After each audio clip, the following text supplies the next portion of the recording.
And David, admit everyone, Okay. please. Admitting all now.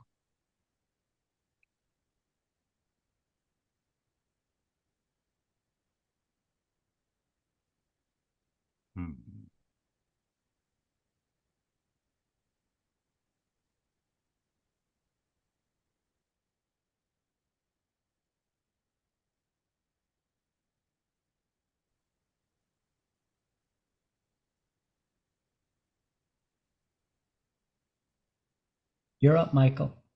Are we ready? Well, good afternoon, everyone, and welcome to Tejas Storytelling Association's Tellabration Celebration. Tellabration and celebration. Today, we're going to have great stories about gratitude. Gratitude is it's something easy to tell stories about. If you don't think that you have anything to be grateful for, what I would advise you is just to hold your breath for about 60 seconds. Then something will come to you. Okay. So, hey guys, we're really glad that you're here. We've got 10 great tellers that are going to be sharing some great gratitude stories. But before we get started, we want to share just a couple of announcements with you and make sure that you know what's going on with Tejas Storytelling.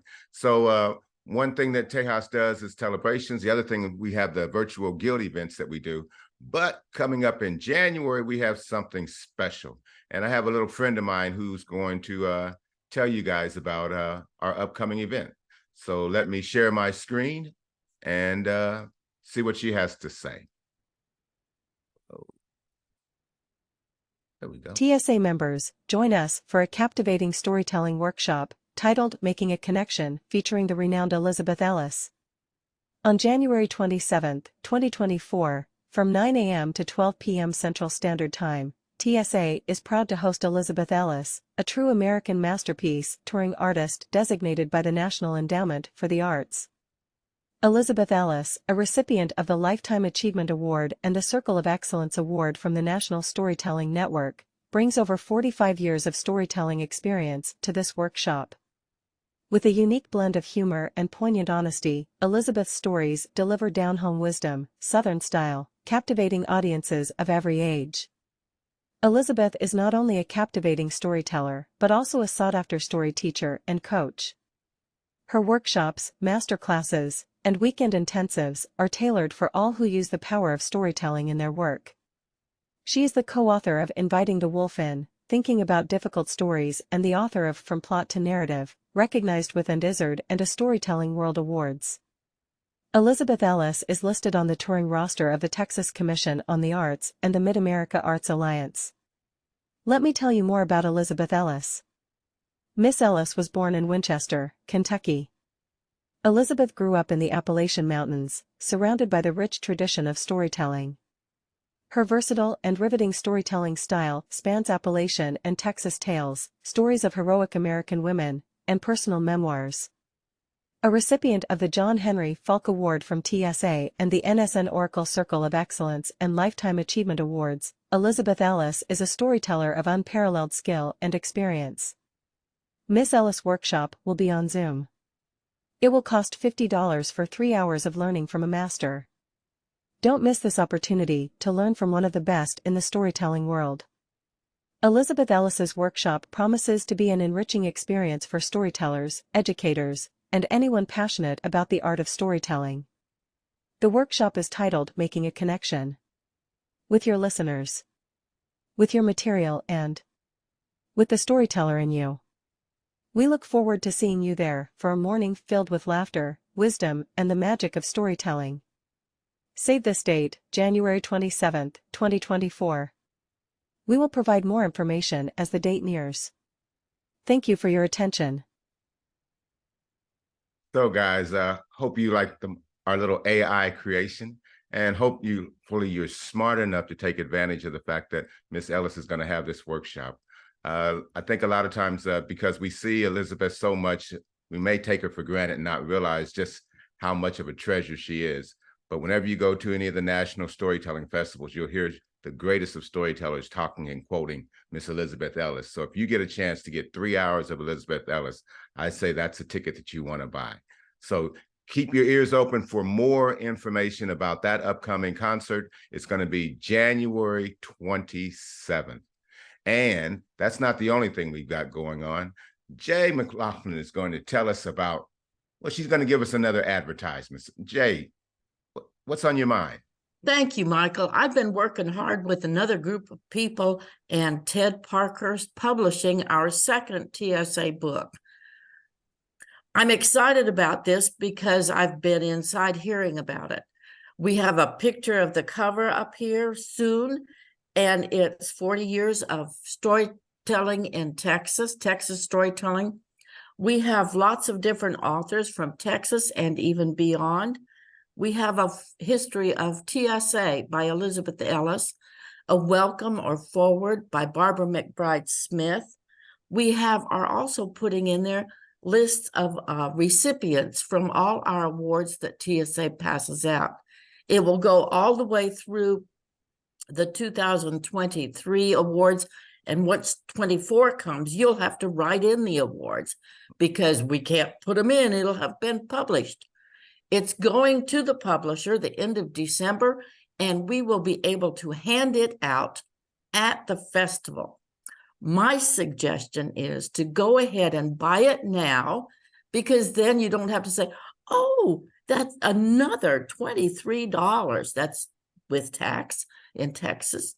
Another $23 I need to buy. So pay for it now, then you can still have everything going. And you don't have to wait around to give your money in the long line at the story store. We'll have a special place to come and pick up your book, and you can start gathering all the autographs from all the people that are there. Please, this is a fundraiser for TSA. We have gotten a special grant, and we are able to donate 217 books to schools, elementary, middle, and high school, as well as public libraries around and close to Denton. So we're excited about that. And you aren't going to want to have to go to the library and check out the book. You're going to want your very own copy. Please, you can find it on, I think, the website. There should be an order page on the website. So double check, guys. Send in your money. Call Carol, maybe after Thanksgiving. Anyway, get it in there now so you can give somebody a Christmas present, however you want to do it. Please help TSA and give yourselves a present. Thank you very much. Thank you, Jay. Appreciate your commercial. And everybody, 40 years of storytelling is a really big deal, and you want to make sure that you have something to remember this by. So make sure you get your order in today. Now, everyone hopefully should have received a copy of the Tellebration celebration announcing all the different tellers with their bios. If you haven't received one, you can either put your name in the chat and I'll send you one, or just be on the lookout and I'll make sure that after this concert that we send it all out to everybody a second time, just so that you can read up on it. But I don't want to spend too much time with long introductions or short introductions or anything that takes away from our great tellers. So what you're going to hear me say is just a name and ask that teller to tell us a story.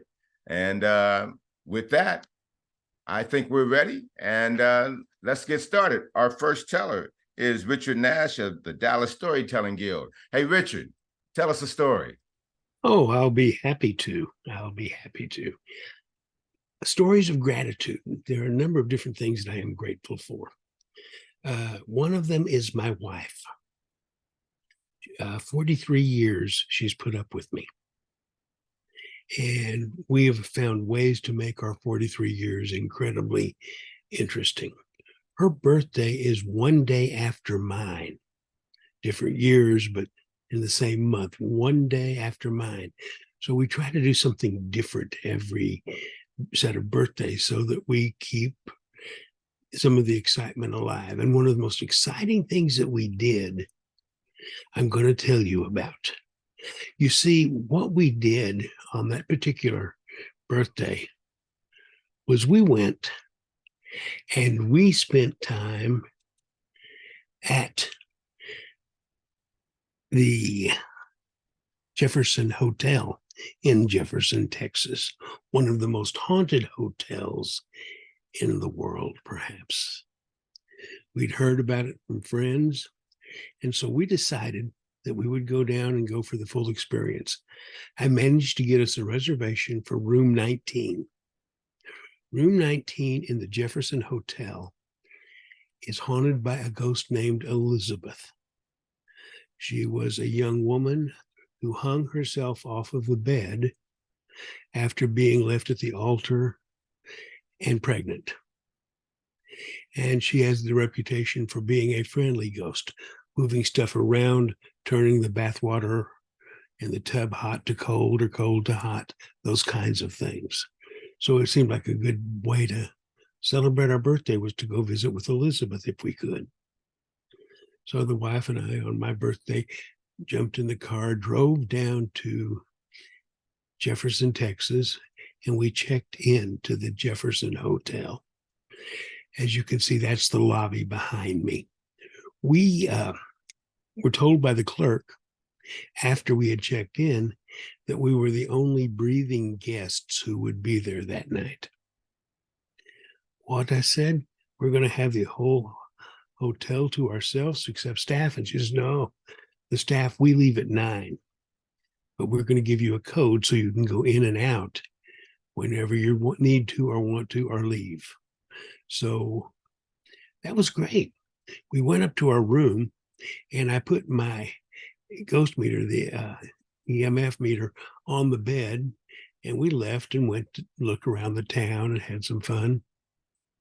And after a couple hours, when we went back, the meter had moved from the bed to the dresser.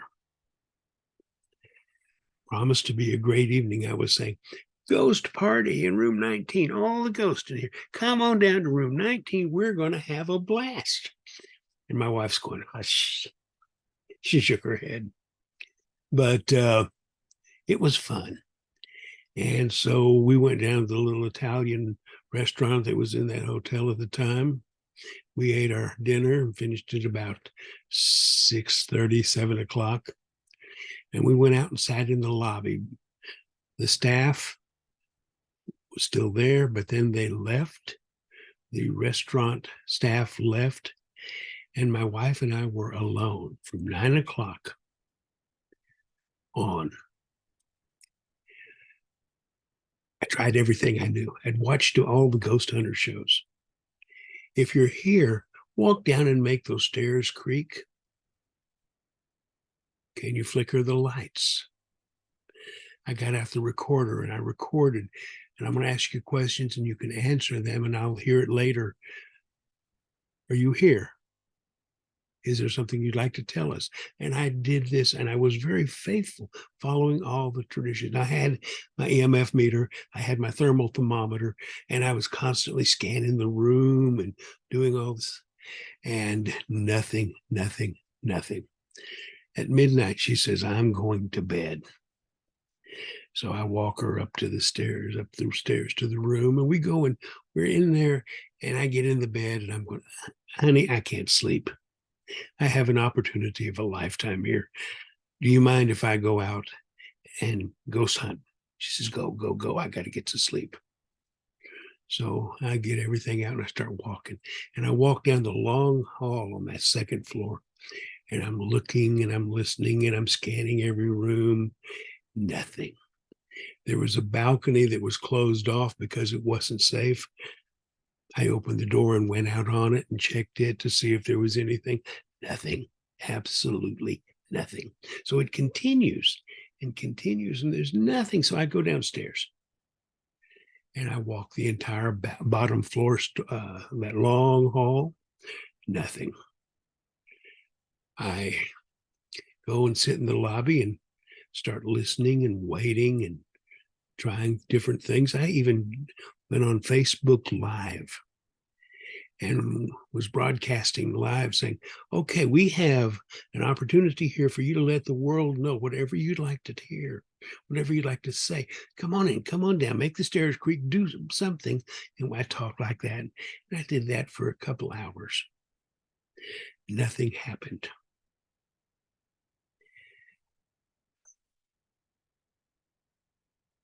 coming up on 2 o'clock. I'm getting kind of tired. By the way, to stay awake this long, because I was always an early sleeper, I was drinking a lot of coffee.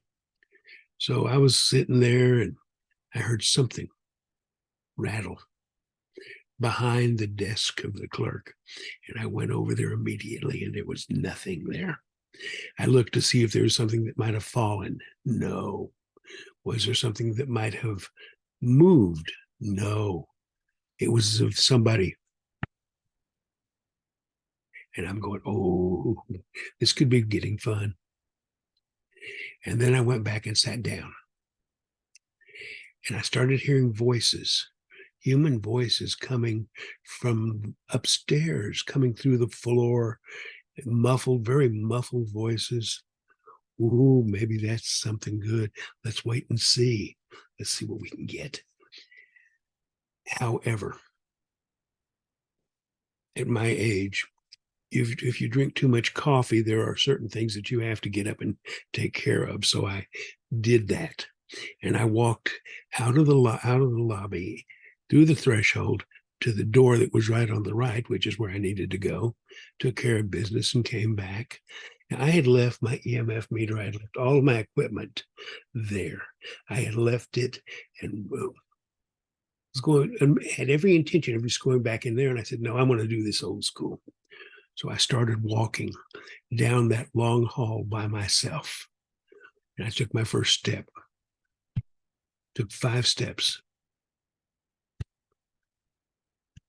And on the 5th step, I heard something behind me and I turned around and there was nothing there. Okay. So I started again. 2.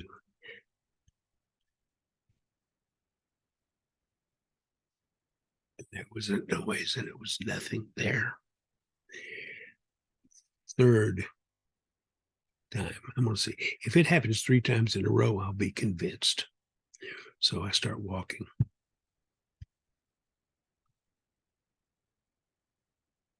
And before I could turn around, I was mid-turn when my body started to lose temperature.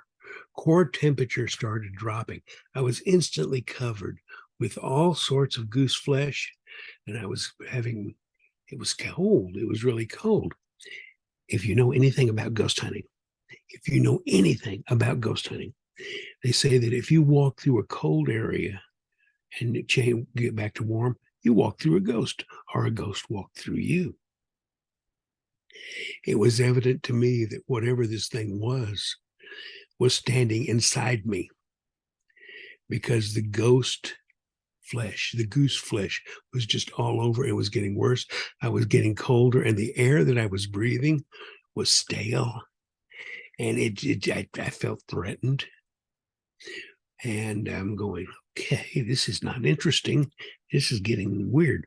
So what should I do? And I deliberately and calmly walked back to the lobby. And as I walked back to the lobby, as soon as I crossed the threshold, my core temperature rose back to normal.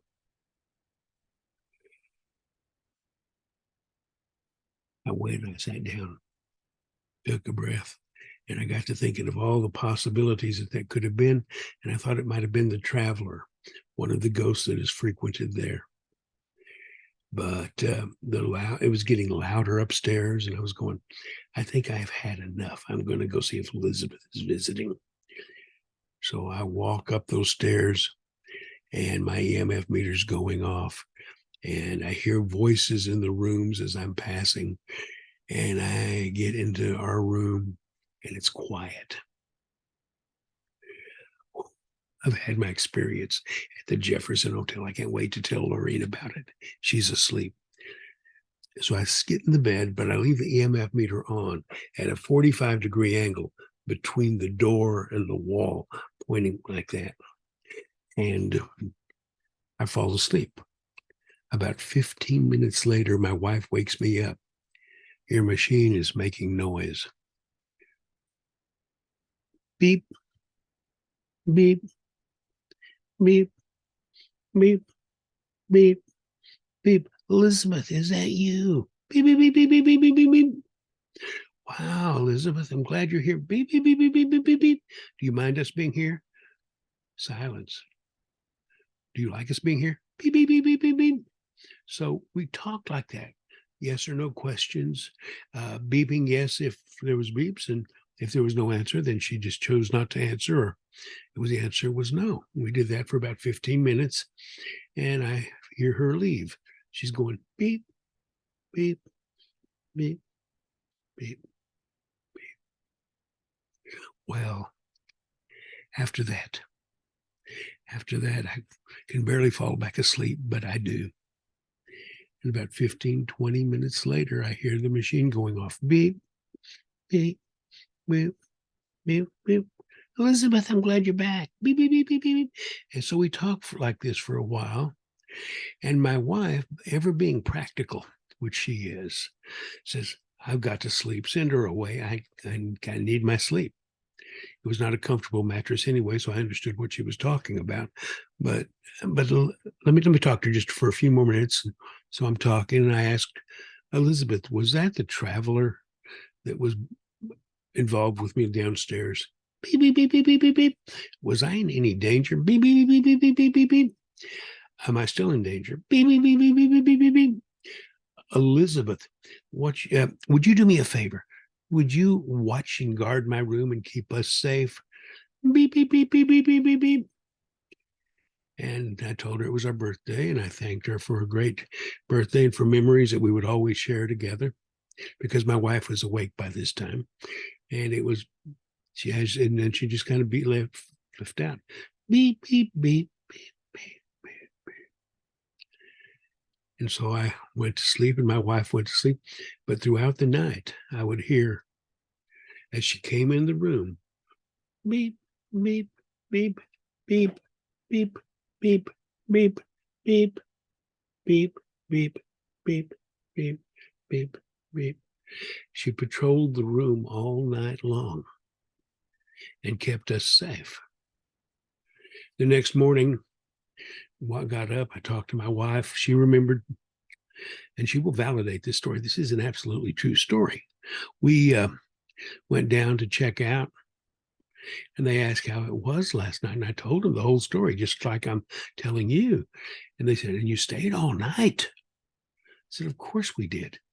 We paid for the room. And that is a true story. And I'll put my hand on any Bible you want. I hope you enjoyed it. Thank you. Thank you, Richard. Anyone who has a wife who will let him go ghost hunting has a lot to be grateful for. Our next teller is Miss Jackie Rash. Jackie, tell us a story. Good afternoon. And I thank everybody for being here. I represent the Tarrant Area Guild of Storytellers here in Fort Worth. My story today will be the old phone on the wall.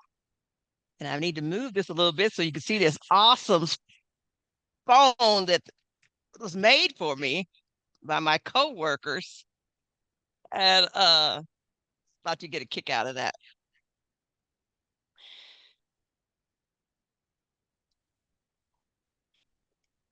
Hi, my name is Wanda. And my daddy had one of the first telephones in our neighborhood. I love seeing that big old phone on the wall. My mama used to talk to it all the time. And do you know, there was somebody in there that could tell you anything. She knew everybody's telephone number, and she knew how to give you the correct time.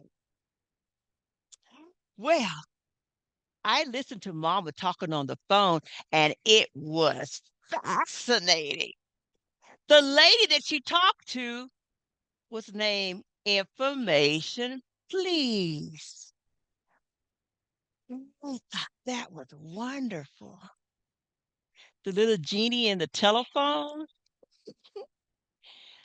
One afternoon, Mommy went to meet our neighbor. I was there all alone. So I went down to the basement where Daddy's workbench was, and I hit my finger with the hammer. Oh, it hurt so bad.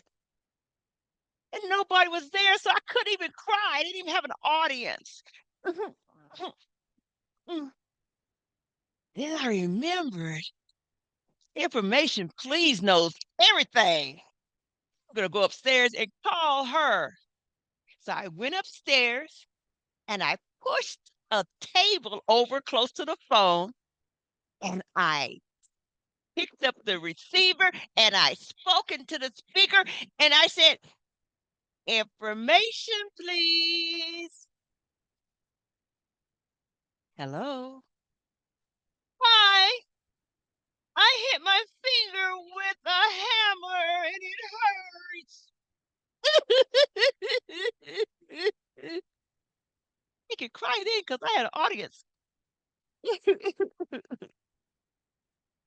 Information, please, said. Are you home by yourself? Mm-hmm. You have an ice box? Mm-hmm. Go to the ice box and chip off a piece of ice and put it on your finger. Okay, thank you. So I went to the ice box and I chipped off a piece of ice and I put it on my finger and it felt so good. I had a new friend that knows everything. So I went to school, and if I had a question in school, I would call information, please. One day, I had a spelling test, and I didn't know how to spell fix. So I just went up and I talked to information, please. I said, information, please. Information. Hi, do you know how to spell fix? And she laughed and she told me how to spell fix. Oh, we had a lot of time together. She would tell me about my geography. She knew where Philadelphia was. She even helped me learn my 5 timetable. She was a good, good friend. I got older and I started playing baseball.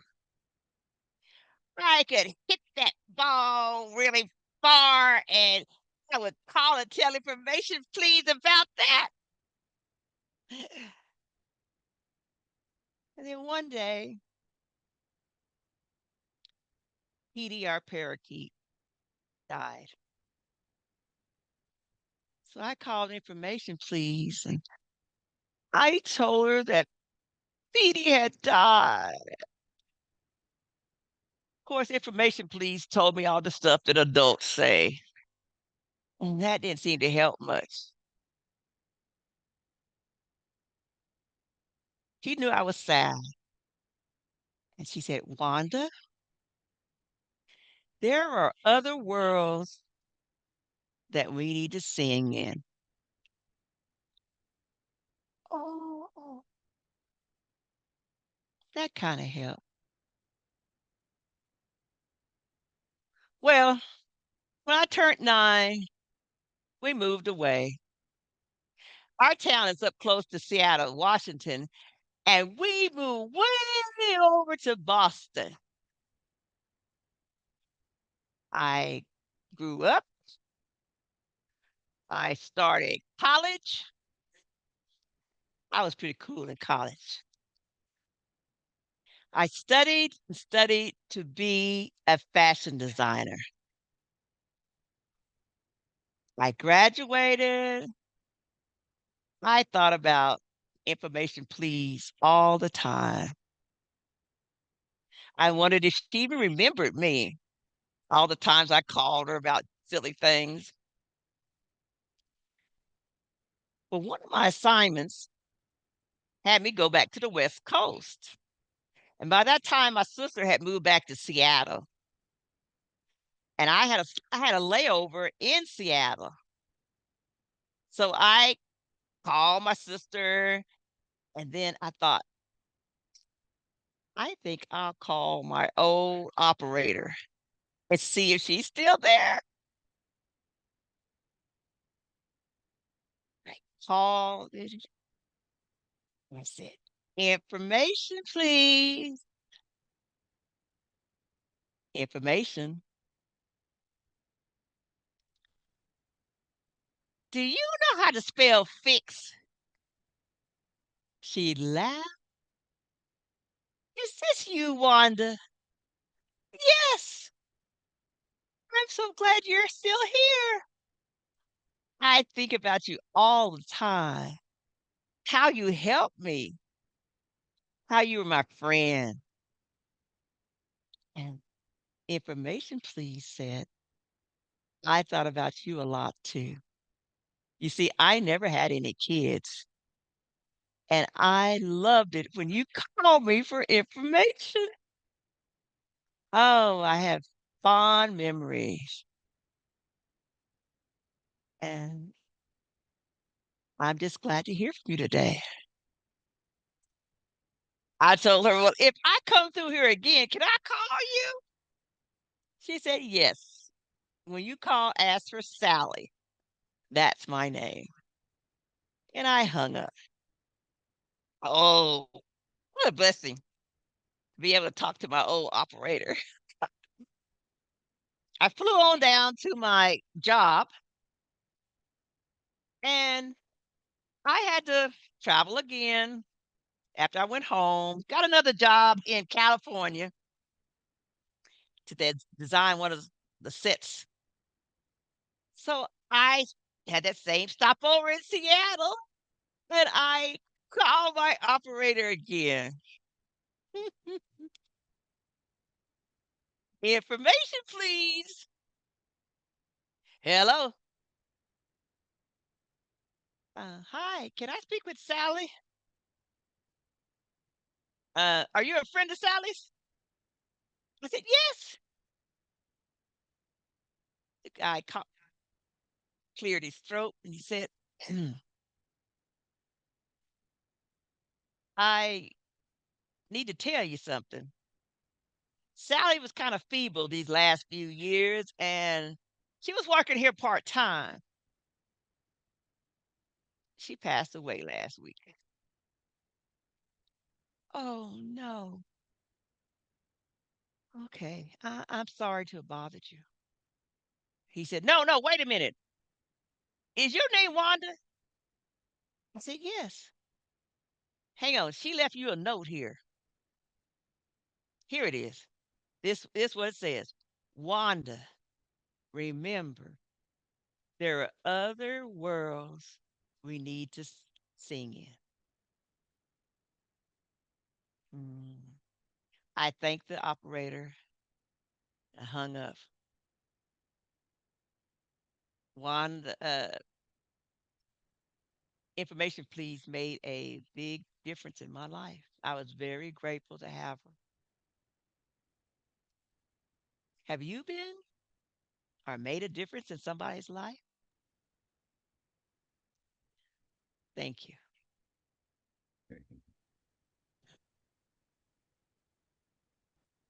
Like those hats, information, please. The phone company can hire you to do some commercials. Our next storyteller is Ann Coleman from Denton Storytelling Guild. Ann, tell us a story. Thank you, Michael. I am from Little D, the guild in Denton, and I thank you for letting me be here today. I was already 7 that beautiful spring morning. It was a Sunday, And it was decided that we would all walk to church, the 3 blocks. Oh, it was beautiful. The clouds were white and puffy. Oh, and I saw daffodils and tulips, and oh, I could smell lilac. It was just a glorious day. Well, we got to church, went to Sunday school, and then we filed in for church, and we'd already sung the first hymn. And the second one, the numbers had already been announced when she said, "She's not breathing." Well, my dad rushed by me and said something about a car. Anyway, people picked her up and took her out the side door next door to the parsonage. Well, I followed along, and I was standing in the living room when they laid her on the couch. And then I remembered she had hay fever. She had hay fever so badly we could never have flowers in the house, not even her favorite dandelions. And Christmas came. We had an aluminum tree, you know, with those lights that circle. But there she lay, and I was watching her chest, and it didn't move at all. Well, the preacher leaned over the armrest and was talking to her. I could tell because she kept nodding her head. He finally reached in his pocket, got out the vial of oil, and put some on her forehead. And then he said, "Let us pray." Well, there were people around the back and on the side, and they were touching her feet and holding her hand, and he started praying. I was just watching her chest not move. And he was praying and praying and praying. Finally, he said, "Amen." And when he did, her chest began to rise, and it rose and it rose and it rose until I thought her entire body was full of God's breath. And oh, with that breath, we got to have flowers in the house, roses and tulips and carnations and dandelions filled fruit juice glasses on the table. And oh, that Christmas, we got our very first real Christmas tree. The pine smelled so good. Ah, with his breath. When I was 13, she gave me a little sister. And oh, when I was in high school, I stepped out on stage wearing costumes that she'd made for me. She was there when I went off to college. And with that breath, she held each of my infants. And with that breath, she never ever had flu or ever got a cold. And with that breath, she saw my children grow to adulthood and even got to hold her great-grandchildren. With his breath, God gave back to me my mommy.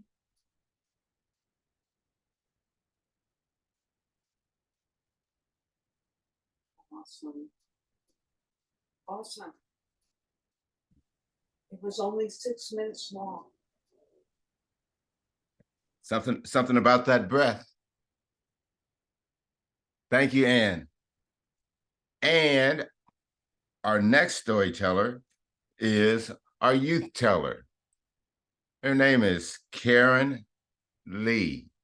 Hey, Keren, tell us a story. I sure will. Once upon a time, there was a big, big tree. And this tree loved a little girl very much. The little girl would climb up the tree's trunk and swing from its branches and collect its leaves and apples and play hide and seek and play pretend. And when all that was done and the little girl was tired, she would go and sleep under the tree's shade. The little girl loved the tree very, very much. But as time went on and the girl grew older, the tree was often alone. But one day, the little girl came back And the tree was so happy that it just shook with joy. He said, "Please, girl, come and climb up my trunk and swing from my branches and collect leaves and play pretend like we used to." "No," said the little girl. "I am much too old to do those things anymore. I want to go shopping and I want money. Do you have any money for me?" "No," said the tree.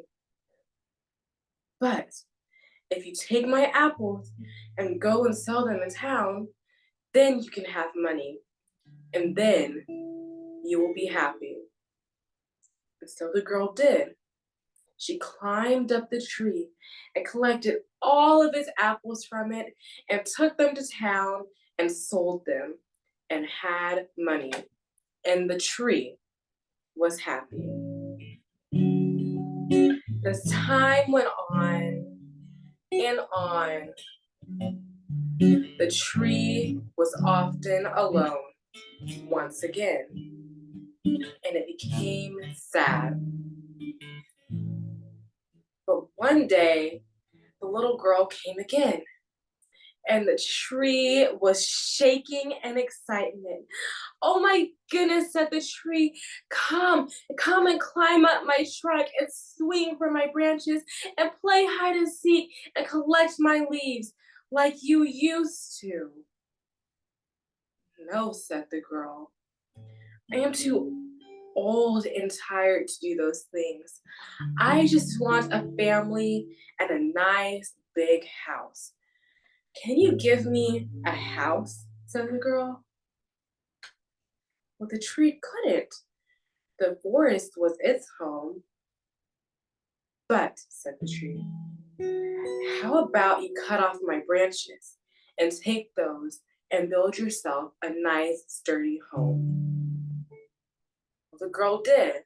She climbed up the tree's trunk and cut off all of its branches and gathered them and took them away to build herself a nice home. And the tree was happy. But as time went on and the girl grew older, the tree was often alone once again. And the tree became sad. But one day, the girl came back again, and the tree was just shaking in joy. "Oh my goodness," said the tree, come and climb up my trunk and gather my leaves and play hide and seek and play pretend like you used to." "No," said the girl. "I am too old to do those kinds of things. All I want is a boat to sail away from here." The tree said, "You may take my trunk to go and make your boat with the wood, and then you can sail away and be happy." And so the girl did. She took her axe and went over to the tree and aimed right for it.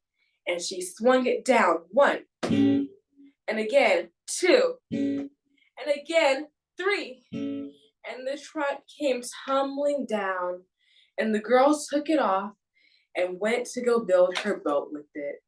And then she sailed far, far away from the tree.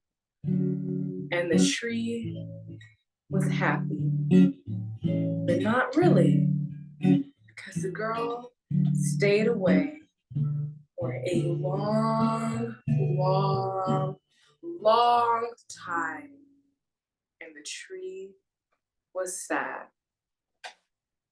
But one day, the girl returned once again. And the tree was excited, but it couldn't shake and dance like it once did. But it was still happy nonetheless. The girl said, "I am tired. Well, the tree didn't have anything. I'm sorry. I don't have anything to give you. I don't have my trunk anymore. I don't have my branches. And I don't have my apples. I'm sorry.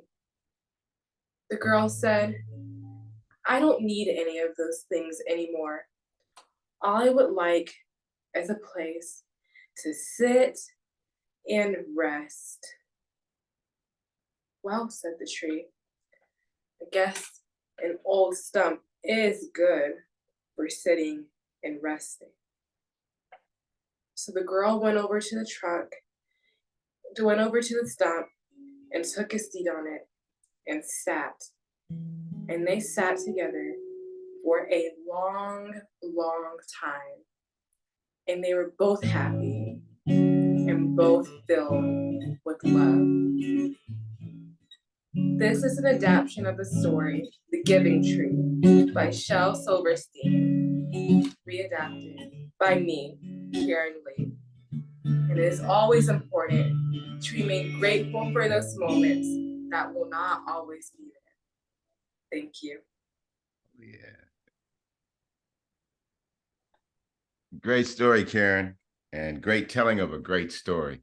And you guys may not know, but we're being honored by a national storyteller. And later on today, Keren will be telling at the Youth National Storytelling event at 6 o'clock.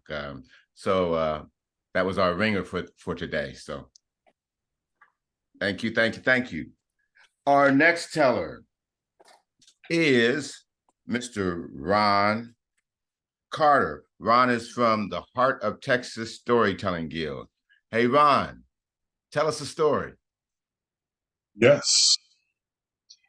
Celebrations, a great celebration to be able to share with you an old African folklore. You see, in my West African place of birth, the city called Mali, there is a city called Janae. And in that city of Janae are people from all walks of life. And also within Janae is an enchanted forest, a magical forest where there are animals of all types. And from time to time, these animals of the forest and the people of Janae, they communicate with one another and they enjoy one another's companies and they intermingle and they have fun. And they even dine together and sit in great discussions. But also in the city of Janae are two very important people. One is called heaven and the other is called earth.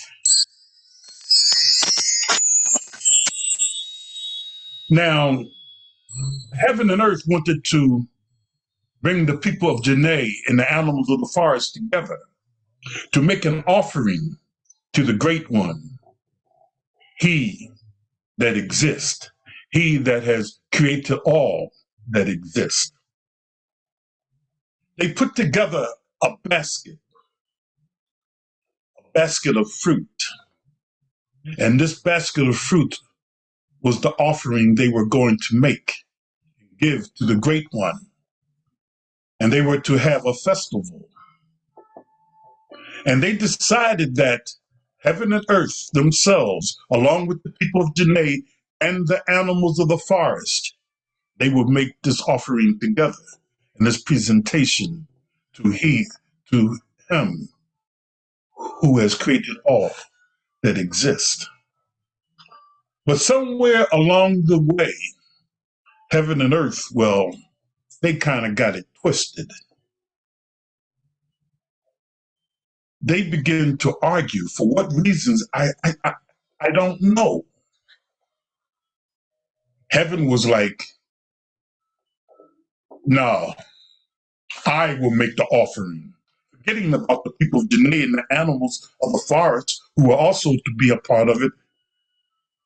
And Earth, he himself became arrogant and belligerent, more so towards heaven. No, I, said Earth, am the oldest, and I should make that offering. So heaven and earth, they bickered back and forth.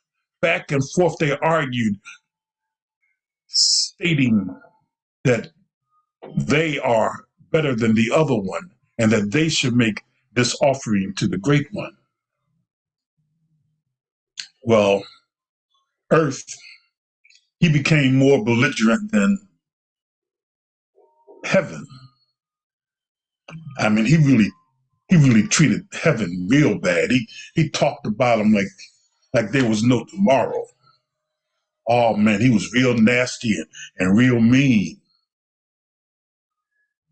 He was like this so much that heaven decided to leave the face of the earth and go and live among the stars, and the moon, and the clouds. And he did so. And when he did this, well, that had a profound effect upon earth. Because you see, when heaven left, after a long while, not right away, but gradually, things begin to change on the face of the earth. The water and the rivers, the oceans and the streams begin to dry up. There was no longer water for anyone to consume for nourishment. Food no longer would grow, no food to eat. And the children, being as young as they were, it affected them more than it did the adults.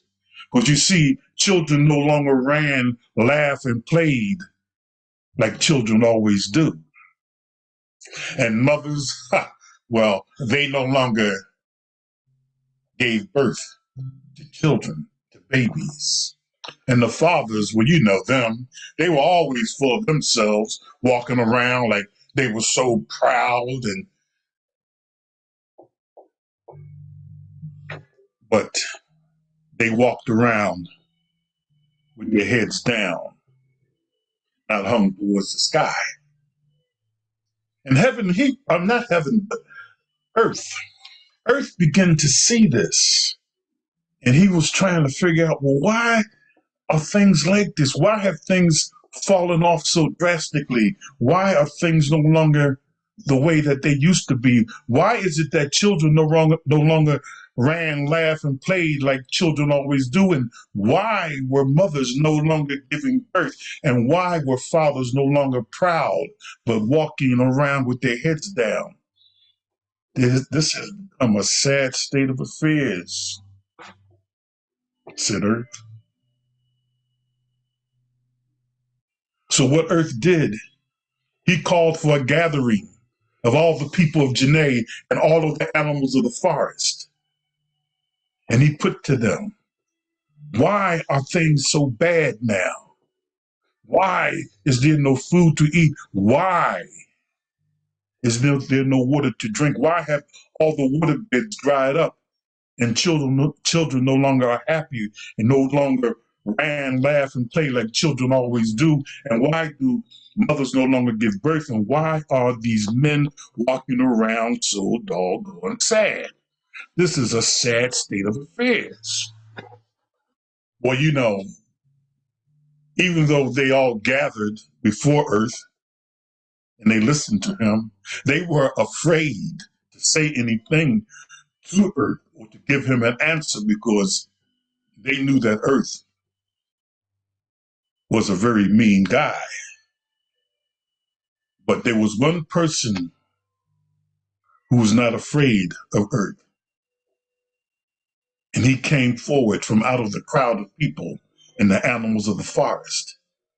And that was this great and old storyteller. a wise man of the village. And he said to Earth, my dear friend, why things are not the way they should be, why are things so all turned upside down?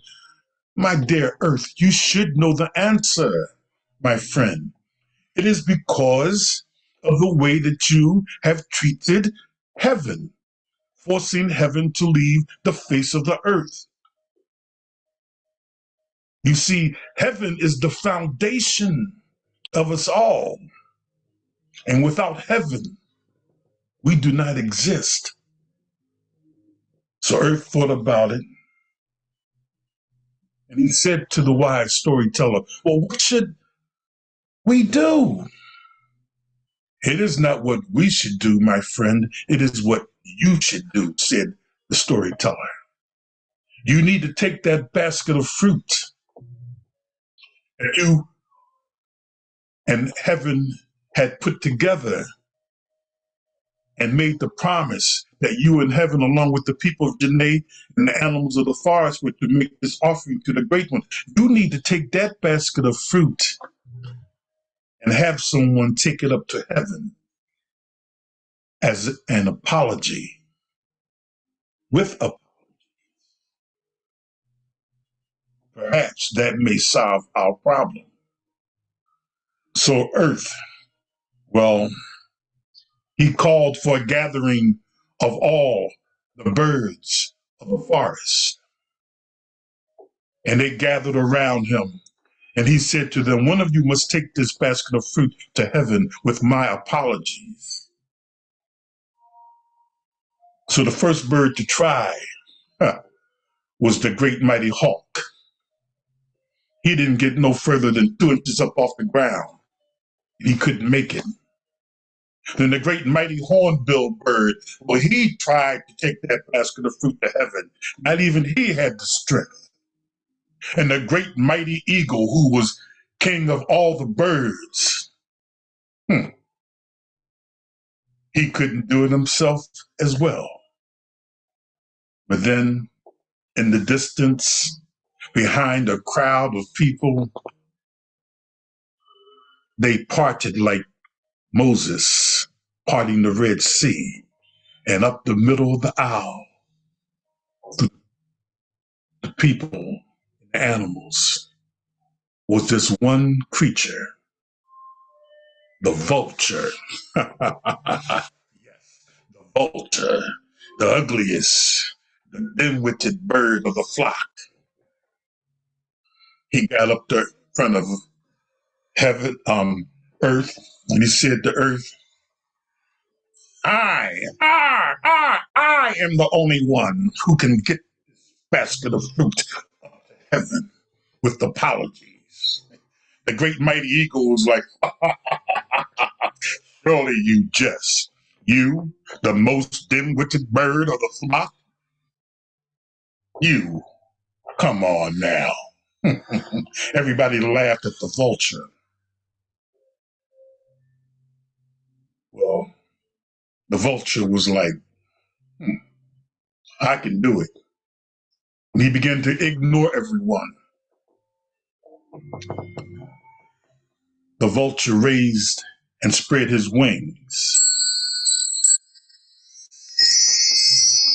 And as he spread his wings, he began to lift himself from the surface of the earth.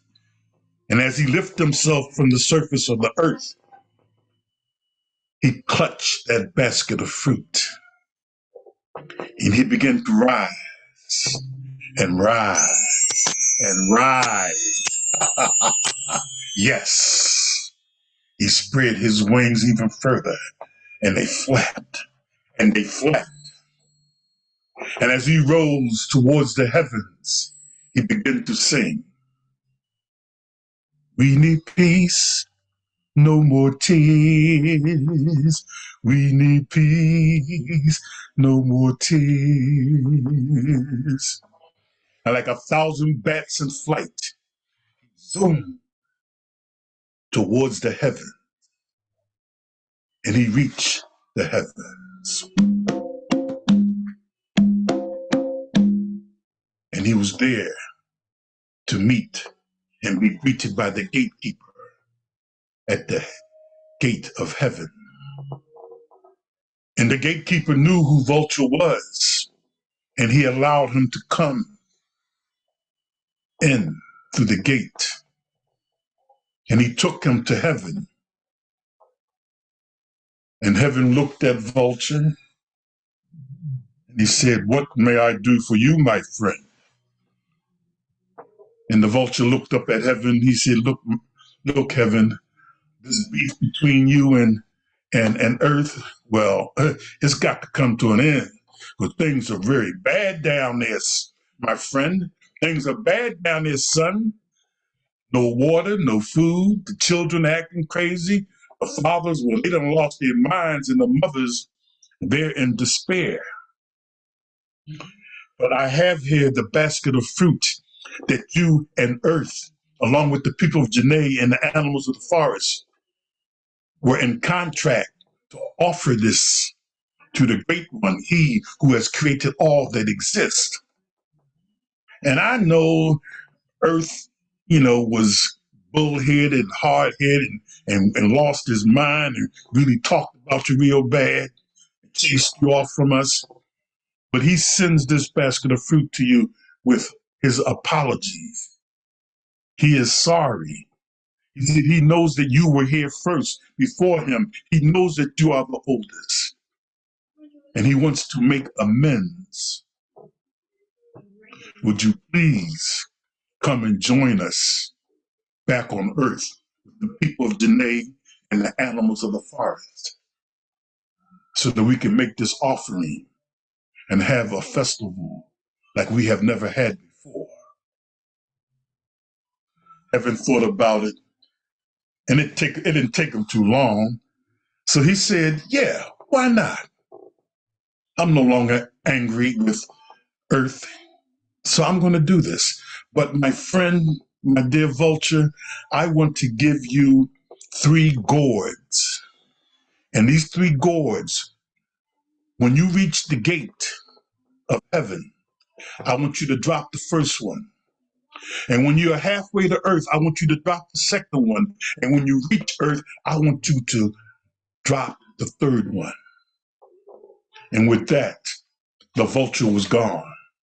He reached the gate and he spread his wings, clutching the 3 gourds, and he dropped the first one. And it began to thunder and lightning. When he was halfway to earth, he dropped the second gourd, and droplets of rain began to fall towards the earth. And when he reached earth, he dropped the last and final gourd, and torrents of rain all throughout the city of Janae and throughout the enchanted forest. And for days on end, it rained. The waterbeds began to full of life. The vegetation began to grow, and children began to no longer be hungry but happy, run, laugh, and play like children always do, and mothers began to give birth to babies, and fathers were, yeah, they were full of themselves with pride, once again walking, holding their heads up high. And heaven came down to earth with the basket of fruit. Along with heaven and earth, the people of Janae and the animals of the forest, they did make that offering to the Great One, he who has created all that exists. And they had a festival of storytelling and drumming and eating food and drinking and being merry and being happy. From that point on, things begin to return to normal. So you see, heaven became grateful, earth became grateful, and the people of Janae and the animals of the forest, they were grateful that heaven and earth got back together and made amends. forgiving one another. Yes. We need peace, no more tears. We need peace, no more tears.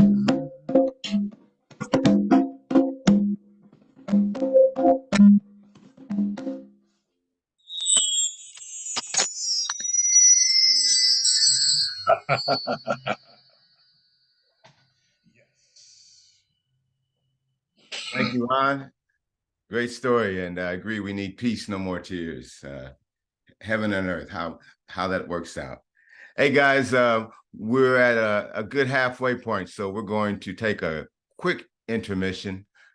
Quick intermission being like 5 minutes intermission. And before you go on an intermission, or as you go on intermission, we've got two things that we want to tell you about. One, I want to tell you and remind you that in January, we have our virtual guild event, and that's going to be the North Texas, North 40 Guild. And it's going to be a workshop on technology, and it's going to be presented by Dean King, telling us about how we use technology with our storytelling. And for as much as we have to use Zoom and those kind of things nowadays, that's going to be a really good and valuable presentation to be at. Then the other thing is going to be that on January 27th, we have a workshop with the fabulous Miss Elizabeth Ellis. And like I said earlier, sometimes we may take her for granted because we have her all the time. But if you get a chance to take a workshop with her and learn from the best, then I think that's the place you want to be. So be on the lookout for more information about that. It's going to be a $50 workshop for 3 hours on January 27th. So just save that date. And finally, Jay, you want to tell us one more time about the 40th anniversary book? Well, sure. Why not? I used most of my good things before, though. But the one thing that I remember I left out, dadgummit, the book is full of stories. And they are so good. I've even seen some of them, and I really enjoy reading some. Many of them are personal stories, or some of them are historical stories. And I think one of the things I really liked, because I know a lot of these folks, is it helped me to get to know them even better. And I'm thinking that's one of the things that it always works out good. And that's one of the things storytelling does, is we share our experiences and we get to know each other better. It's like walking in their shoes through some of their experiences. And it's one of the best things that we can do to get to know each other. And to me, create that world of peace instead of having fighting back and forth like heaven and earth, and quit being competitive like they argued about who was going to do what. So to me, it's a bargain. I still have the first one that we had, and it was full of stories.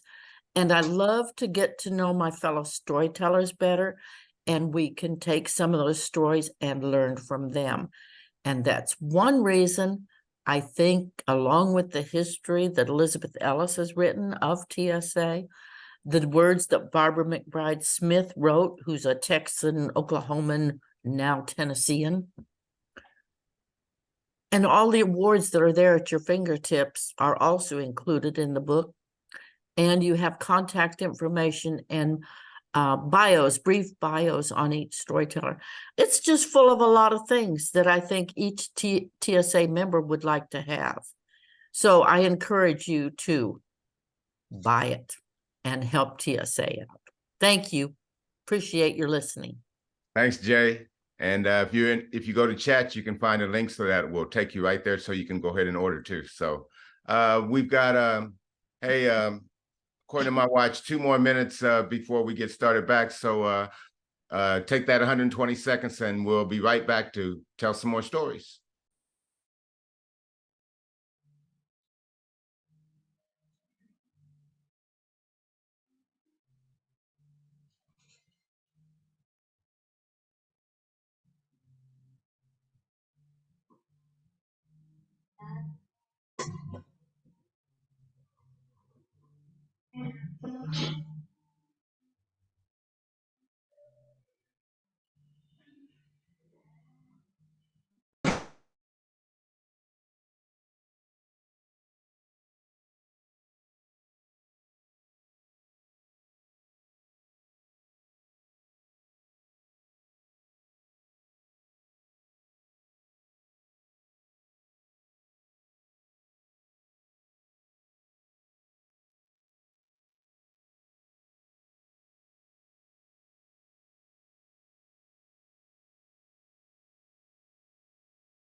Well, hey guys, looks like everybody made it back.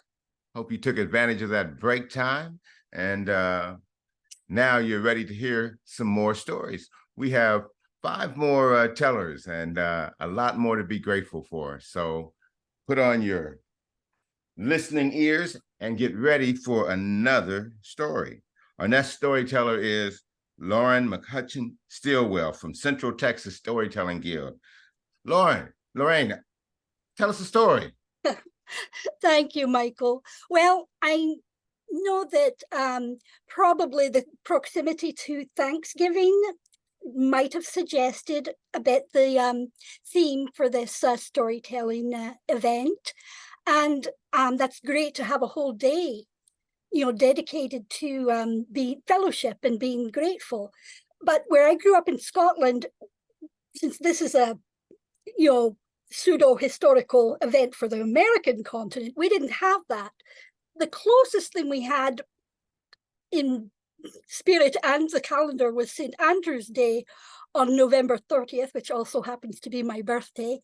It was a national day of celebration of Scottish culture, of dancing and music and eating and food. A secular celebration, well, I say secular because growing up on the West Coast, a stone's throw away from Ireland and the Troubles in Northern Ireland, as I did, secular was a relative term.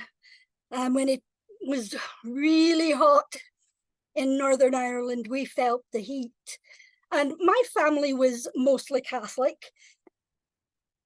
We did have some mixed marriages, not Protestant and Catholic, but Irish and Scots, until my cousin, Molly Rafferty, a fine, bouncing Irish girl, the daughter of Jack Rafferty and my auntie Catty, took up with a Gusty Gillespie, a black-mouth Presbyterian, the worst kind. Apparently, they had had the opportunity to become acquainted in secret nightly meetings, the consequence of which became apparent in the expansion of Molly's waistline. So a marriage was deranged.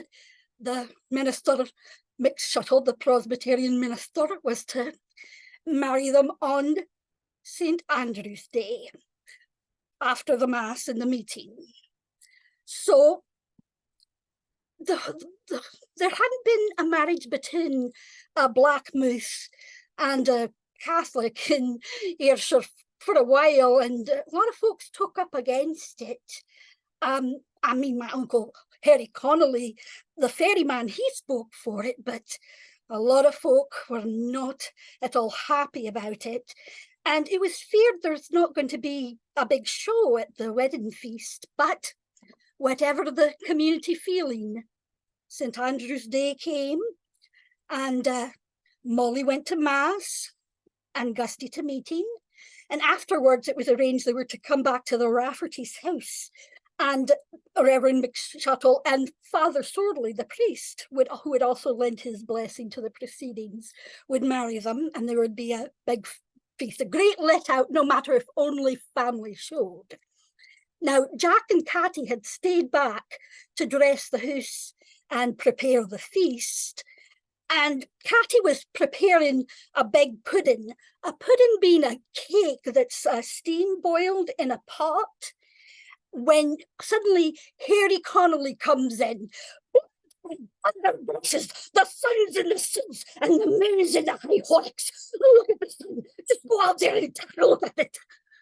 So they bounced out and they looked at the sun. Catty's. Jack, do you see the sun? No, I can't see it for clouds. What do you think that's got Harry taking on so? Probably this marriage. For Molly to marry a black mouth. Not even the sun willing to show his face on it. Jack, what's the matter with the sun? The sun has a bit of colic, but ne'er you mind. Let out the leaf on the table. You'll have a merrier wedding feast than you anticipate. And with that, he was off. Catty finished wrapping the pudding and putting it in the pot to boil, and Jack let out the table. After a while, Jack noticed a strange motion in the pot. Catty, what in high horrocks is in this pot? Well, nary a thing but the big pudding. Well, there's something alive in there. Look, it's like dancing a jig. And sure enough, the pot was dancing up and down and side to side. But it wasn't the pot itself. It was what was inside doing the hornpipe. Suddenly the lid flew off and the pudding hopped out. Jack jumped up on the table and then on, don't get away. And the pudding danced and jigged around Catty. Oh, what's to be done? If I had my pitchfork, I'd put to it. No, Jack, mayhaps there's a fairy in it. We don't know what harm it might cause. Please, dear pudding, don't cause any hurt to us. We're just good folk. It was my brother, Harry Connolly, that bewitched you. Aye, it's old Harry. He's the rogue. He just left out. If you tack off down the road, you can maybe catch up with him. The pudding appeared to take the hint, because it headed to the door and hopped out down the road in the direction that Harry had gone. Well, Catty and Jack followed after it to see how it travelled. Now, this was about noon, and all the churches in town were letting out. So it was that half the neighbourhood saw Jack Rafferty and his wife following a pudding. Jack, Catty, what's with this here? It's my pudding. It's bewitched. Jack felt his courage coming back to him. Stout fellas, we'll go after the runaway. Catty, you go back to the house and make another pudding for the feast. So Catty went back to the house. Well, all the men, most of the men in the neighbourhood, with pitchforks, scythes, spades, all manner of implements, took up after the pudding. And such a chase it was. The pudding went on its merry way, going about 6 miles an hour down the road, and every prod that was made at it with a pitchfork or a scythe, it fainted to the side, and a fella on the other side got it. The hullabaloo could be heard through the parish. And the chase went on. Oh, look! It's heading to the meeting house. 3 cheers if it takes to the presbytery. We'll have no presbytery pudding here. Slice it to pieces if it goes to the left. They thought that they had it up against the side of the Methodist meeting house when suddenly it went to the brig and it jumped in the river and floated away, light as an eggshell. Well, that put an end to the chase, but not to the talk, of course. The neighbourhood was ablaze with talk of the pudding adventures. You know, talking about, some were claiming it was on their philosophy, and others claiming that it had no part in their congregation, and still others just puzzling over the figures of pudding. But so it was that all the neighbours of every denomination showed up at the Rafferty's wedding feast, dish in hand and eyes open. And it was a grand feast. The Gusty and Molly were married, and everyone wished the young couple joy, and none could be happier. And there were toasts and laughter and talk. Now, Catty had made another pudding, and she'd taken it to her soon-to-be in-laws, Mary and Sandy Gillespie. So Mary and Sandy snuck out to see how the pudding was doing so that they could bring it in after the dinner. When they got to their house, they were nearly bowled over by Connolly coming out of their own door. Sulks and sulks! What is this doing here? The time is on the heel. So they rushed into the house to check the pudding, but it seemed fine. It was fit as figs and ready to serve, and such a gathering ready to partake of it. Father Swordley and the Methodist minister and the Presbyterian parson had all sat together, joined in arms, and they were thick as thieves by the time the dinner was almost done. And when they brought in the pudding, though, the whole house fell silent. Well, I'm hoping that no one will refuse a bite of Katie's pudding. It's not the dancing in that took to Treville's this morning, but a fine stout fella that she makes sense. To be sure, Jack, said Father Thorley the priest, send it this way to the clergy. We'll set the example.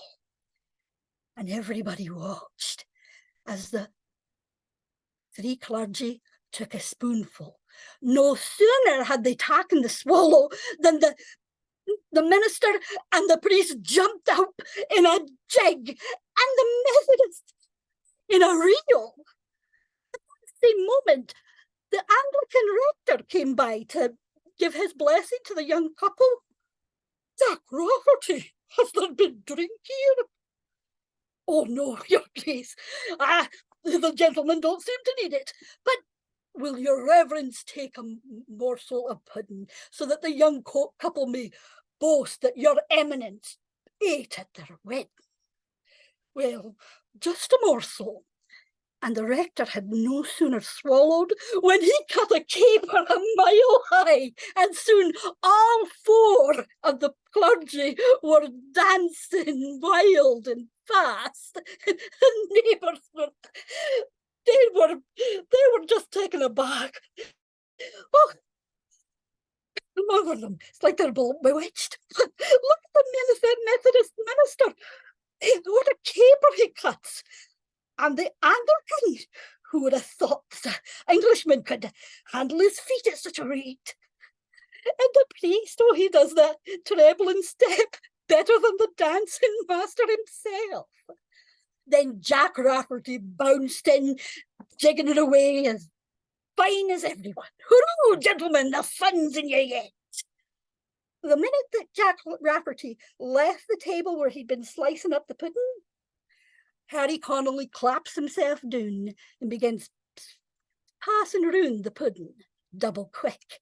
Soon every heel in the house was dancing as if their lives depended on it, to the music of laughter, stomping feet, clapping, fiddle and bagpipe. Oh, such dancing has never been seen before or since, and it went on all the evening till the 12th bell tolled, and then the young couple danced away to their marriage bed. The 4 clergy, arm in arm, danced off together, and the whole wedding party danced home, each reluctantly parting at their own doorstep. Well, that's the tale of the mad pudding of Alloway. There's, of course, talk that it was Harry Connolly that contrived it all with fairy magic. It's well known that Uncle Harry was hand in glove with the fair folk. But what I know for sure is there was never religious dissension in the town of Ayrshire or Alloway since then. Neighbourly kinship and a grateful appreciation for each other's differences held out that day and every day since. Amen. All right, all right, all right. If we want peace, we just all need to have some of that pudding. And that's something to be grateful for. Thank you, Lorene. Our next teller is from the Houston Storytelling Guild. He's a guy whose mother is great with names. His name is Michael Winters. Hey, Michael, tell us a story. All right. Well, you know, it's very rare that we get someone else to reflect back a vision of us or of our families. And this is a story of one of those rare looking outside at what our family held. This is a story from Reverend Bryce Hughes, and I'm just going to use his words to describe my family. John Henry Winters was a year ahead of me in school. His sister Anne was the same year, and there was another sister a year or two back. In fact, I think there were 14 children in all. Now, a large family is quite a feat, especially when the father is an elementary school principal. Don't ask me what the mother did. In fact, 14, I think that's right, but John even said that was the best estimate that the family had. Now, when dinner time came, there was this huge banquet table that was laid out, and there were all kinds of children coming, and everyone came and fed. This is Winter's kids, neighbors, friends. For all I know, complete strangers walked in and were fed at that table. No one took attendance. No one checked for IDs. No one seemed to notice or pay attention to blood children versus someone else. As I said, John said that 14 was just an estimate. He said even his parents didn't know for sure. Now, for a guy with just one brother, going to the Winters house was a dizzying and confusing sight. You walked in the door and there were kids running all over the place. There were 12 conversations all happening at once. In one room, there was piano being played, in another room, flute or drums. And there were 4 or 5 conversations, arguments really about whose turn it was to get into the bathroom next. It seemed like the chaos was the word that would rule, and it seemed just like the house would break itself apart at any moment. But you know what? It never did break apart. Every day, food was made and eaten, infants were changed, dishes were washed, older children got help with their homework, good deeds were praised, bad deeds were punished, all in a spirit of love. See, that Winters household, it had not a uniformity, but a respect for lots and lots of diversity. And Jesus prayed that we would all be unified as humankind.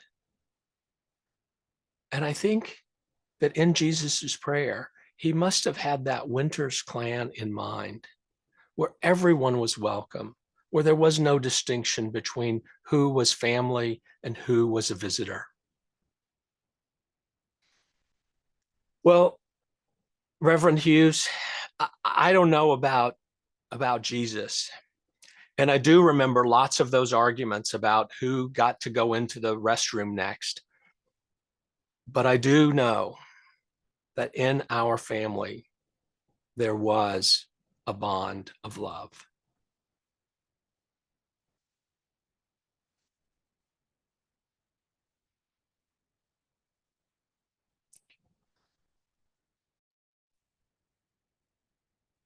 Hey, great story about the Winters. That's something to be grateful for.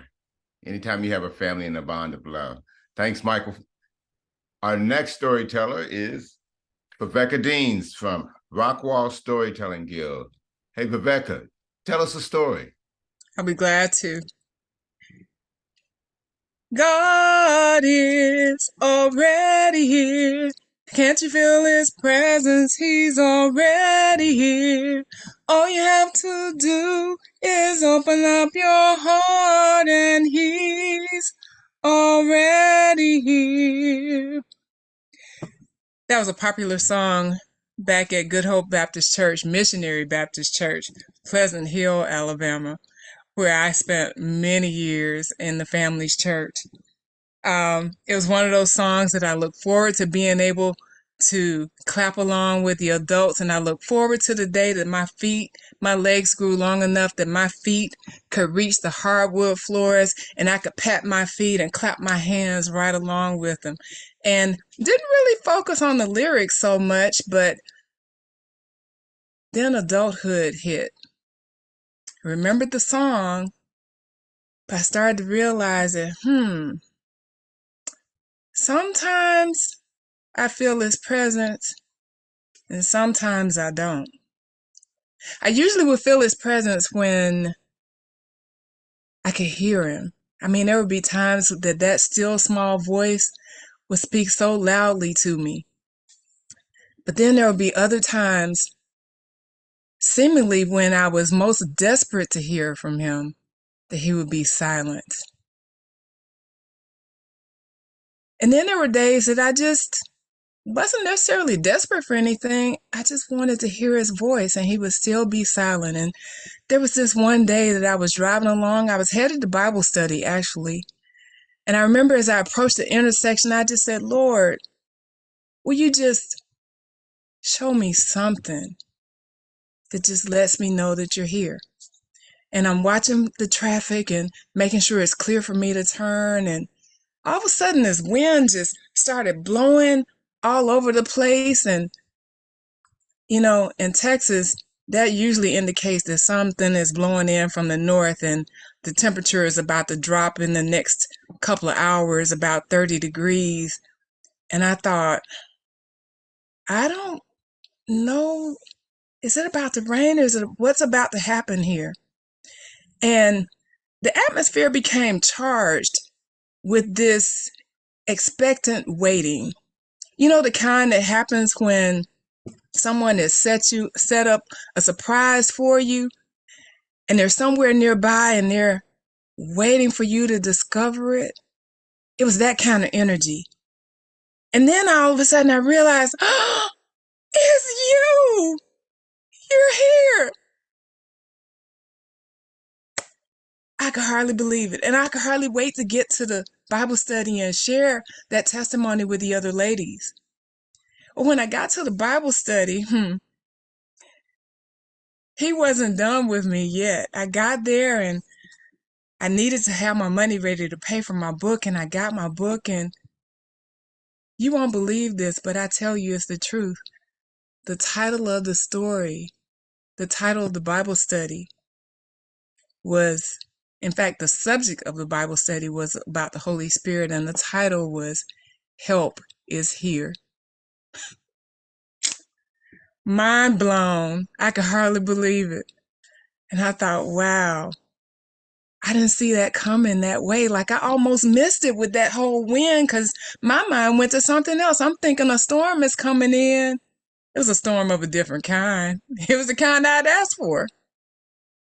Well, fast forward, another time I was in the store. You know, the one that has the circles and it has this dot in the middle and, you know, kind of a bullseye. Trying not to say the name of that store.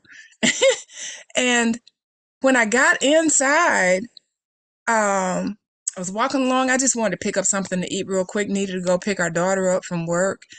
And this little girl caught my eye.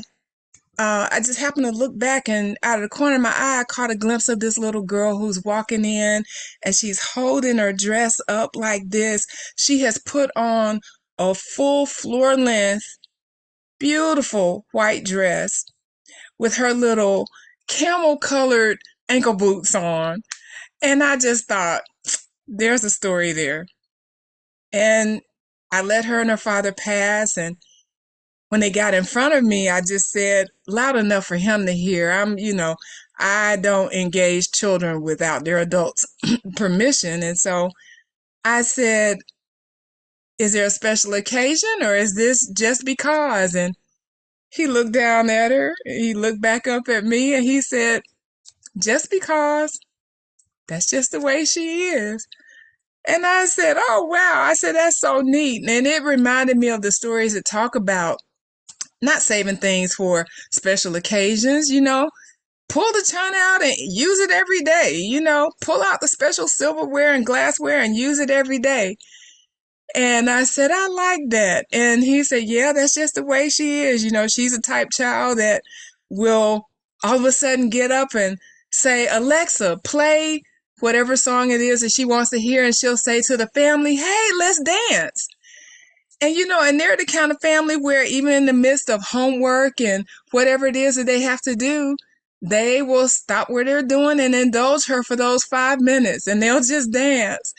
And I thought, wow, that is so neat. And then the atmosphere got charged again with that expectant waiting. And then I realized the Holy Spirit reminded me, you prayed for a Mary to teach you how to be a Mary in a Martha's world. And I said, oh, she's my Mary. Her name was Sophia, but I said, Sophia, I'm learning. I'm learning from you. You're teaching me how to just relax and be a Mary in a Martha's world. Well, fast forward a few days later, serving with some friends at a women's shelter, and we had a time of testimony.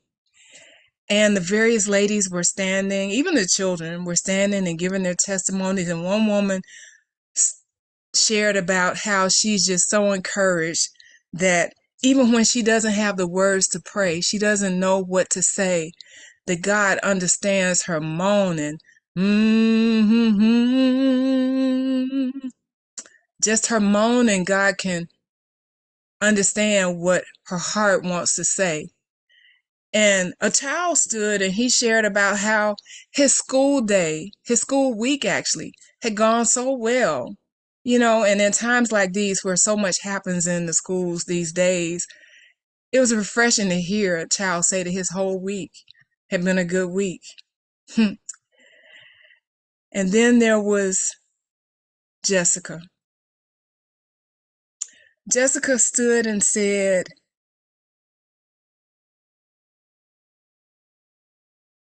I'm thankful that this weekend I have a bed.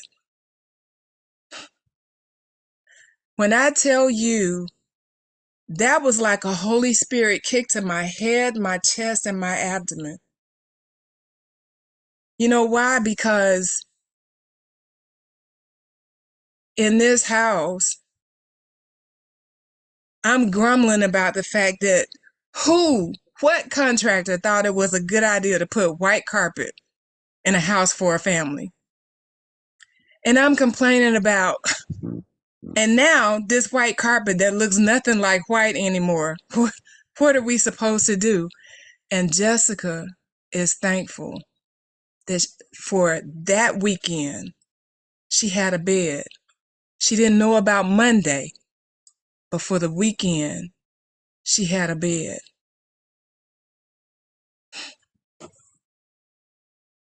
Talk about the Holy Spirit serving me some humble pie. The whole pie, not a slice. And then I went in for surgery. Just, I'm at that age, I guess, as they say, or whatever the case may be. I've heard it said that the 30s, everything's going well, and the 40s, things are changing, but still good. But those 50s, that check engine light comes on. And so my check engine light had come on. And I happen to be one of those people that the medical field calls a hard stick, small rolling veins. And the anesthesiologist came in. He had called me the night before. We had that conversation. No, I'm sorry. He came in early, and we had that conversation that considered a hard stick. And so he came prepared for that. But I think I was a little harder than he came prepared for. And so he showed up. actually after the OR nurses had tried all they could to get an IV started, and he thought he would give it a try. And you know, it's bad when the surgeon and the anesthesiologist stands at the side of your bed and they say, "What do you think we should do?" Uh, you're the professionals. I didn't say that aloud, but it was in my head like, oh boy. So they tried. They even had the IV specialist come down. That's all they do. And to be honest, I don't even remember if they tried or if they just kind of patted and thought, yeah, we can't handle this. And so then the anesthesiologist, it was a nurse, said, and I forget the term that she calls it, but it basically boiled down to you could try the neck.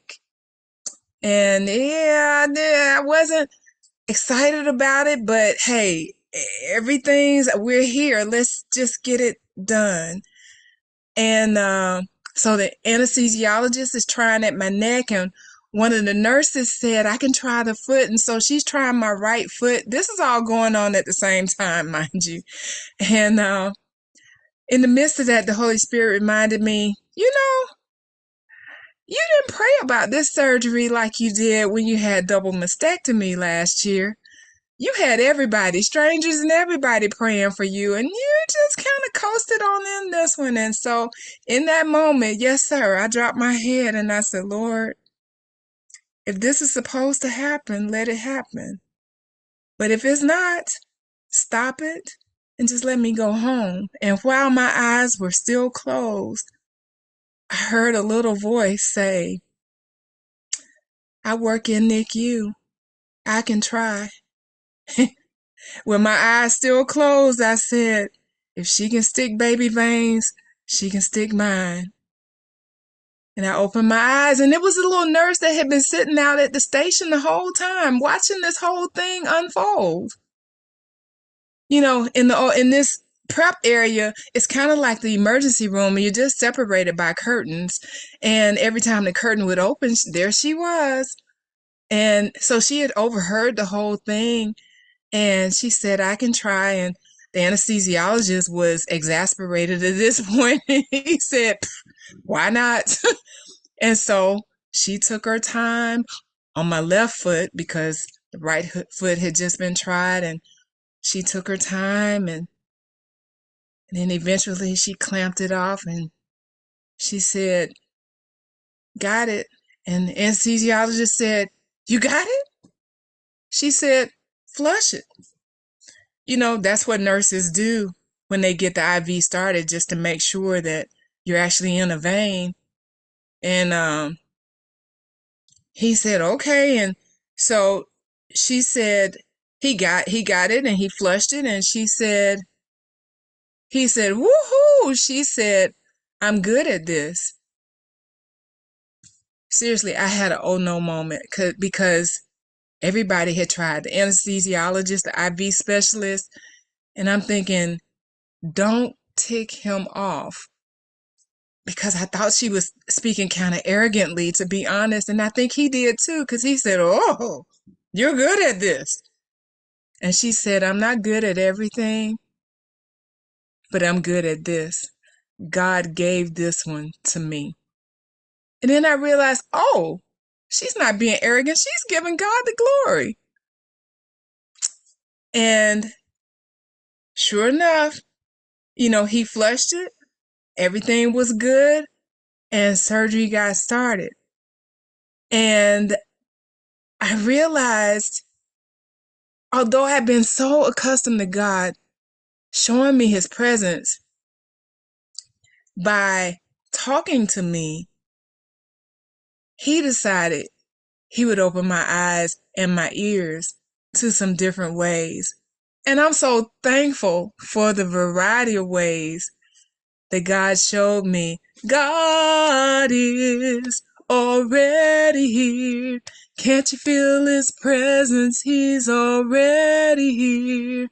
All you have to do is open up your heart, and he's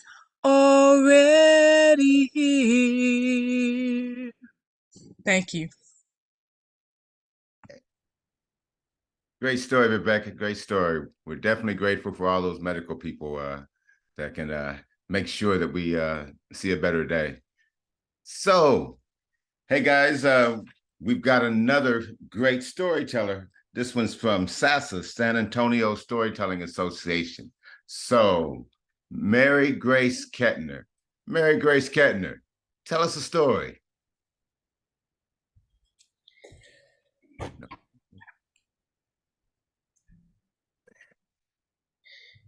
I am a man upon the land. I am a selkie on the sea. And when I am far and far from land, my home is in the Sault Ste. Like many stories of the sea people, this one is about a fisherman. A dour man he was, who lived alone and did not greatly care for anything. He particularly was unfond of seals. The way he saw it, seals were the competition. They eat fish, the same fish he spent his days trying to catch. And the way he would fish is this. He had buoys moored along the coast with nets tied under them. He would row from buoy to buoy to check his nets and then gather up the fish and drop the net back into the sea. And when he got to the end, he would start all over again. Some days the catch was good and he would drink and eat well, and some days not so good. But that was the fishing. One day, he noticed that the catch was dwindling away from one net day by day until all that he was pulling up was a few shells of and bones and seaweed. And then he noticed there were several big tears in the net. It looked like something had been gnawing at the strands too. "It's those bloody seals, I'll be bound," he said. Well, he wasn't having any of this, and he decided the time had come to do something about it. So the next morning, rather than making his route, he rowed out and dropped anchor inside of that one buoy. He loosened his knife in its sheath and he settled down to watch. The morning wore into afternoon, and the rocking of his boat almost lulled him to sleep when he heard a splash and a gurgle. The buoy was swaying rapidly from side to side, and then it disappeared beneath the waves altogether. He put his knife in his teeth, he dived in the water, and he saw that big seal pulling at the net. He swam down to the seal and held it with one arm, and then plunged his knife into it, pulling it through the seal's flesh with all his might.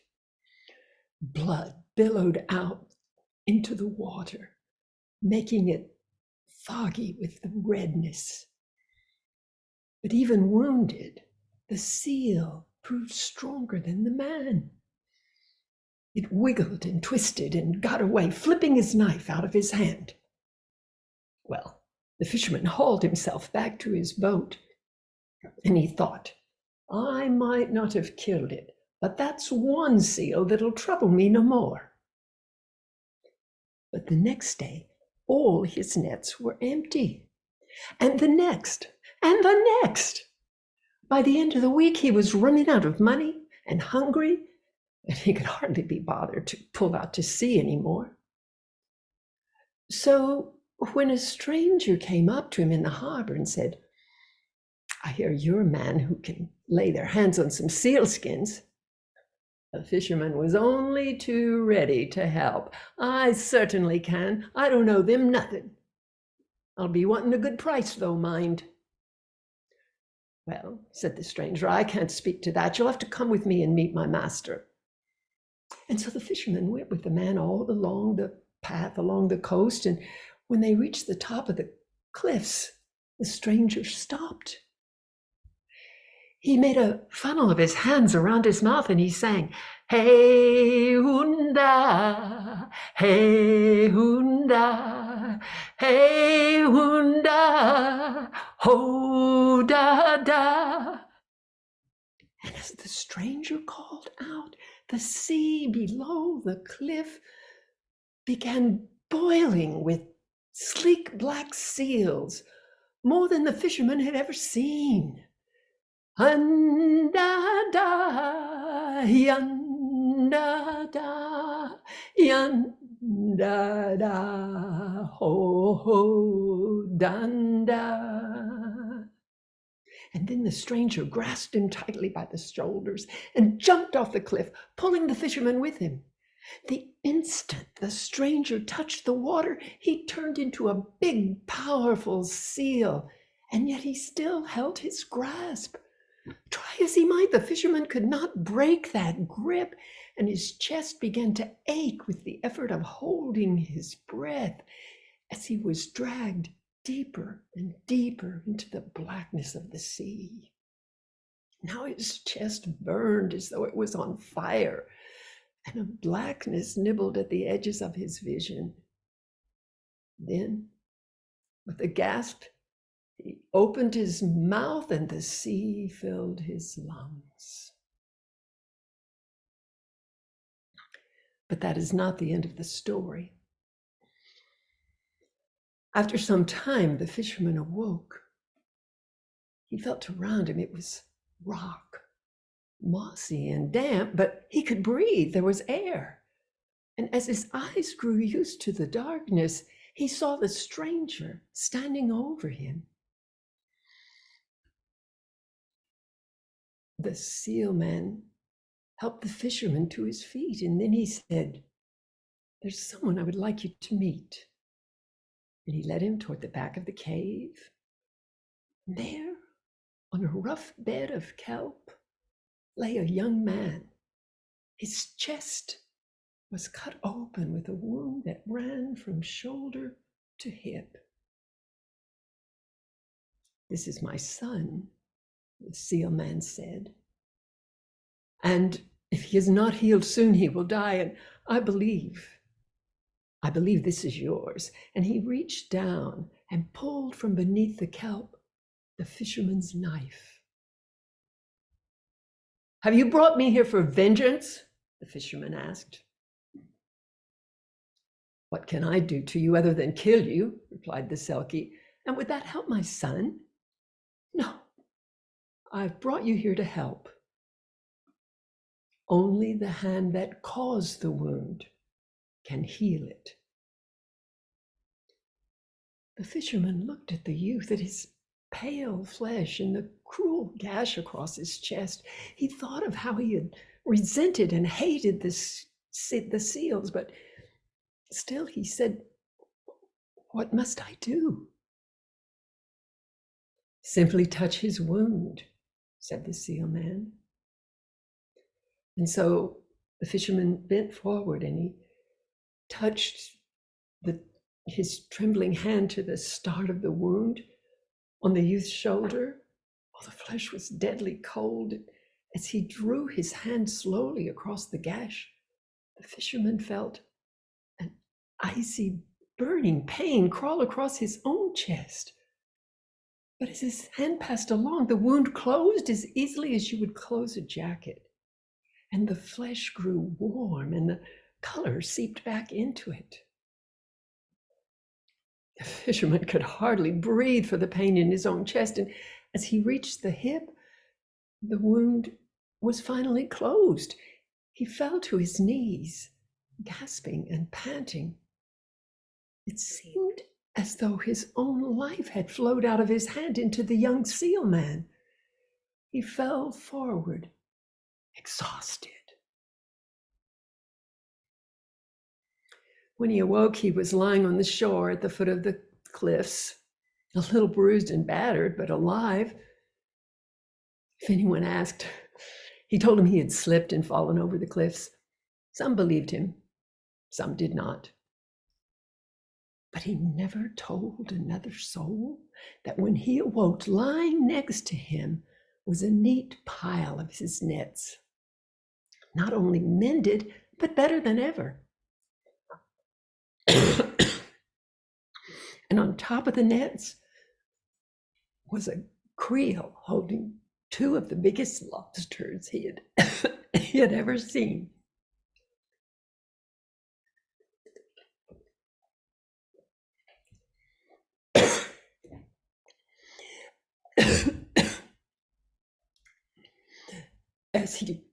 As he looked at the gift, he thought to himself, who is the more grateful? He for his son, the son himself, or me for my encountering the joy in my own life? From that day on, he was one fisherman that never hurt hair nor hide of a seal. And if he was a few fish short from one net or another from time to time, he would just shrug and smile and say, why not? They have to live as well.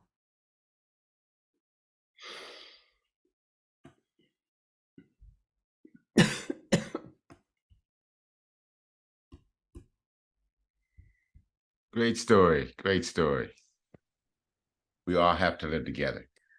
So thank you, Mary Grace. Our next storyteller is Betsy Mosier from North 40 Storytelling Guild. Hey, Betsy, tell us a story. Uh-oh. Can't hear you.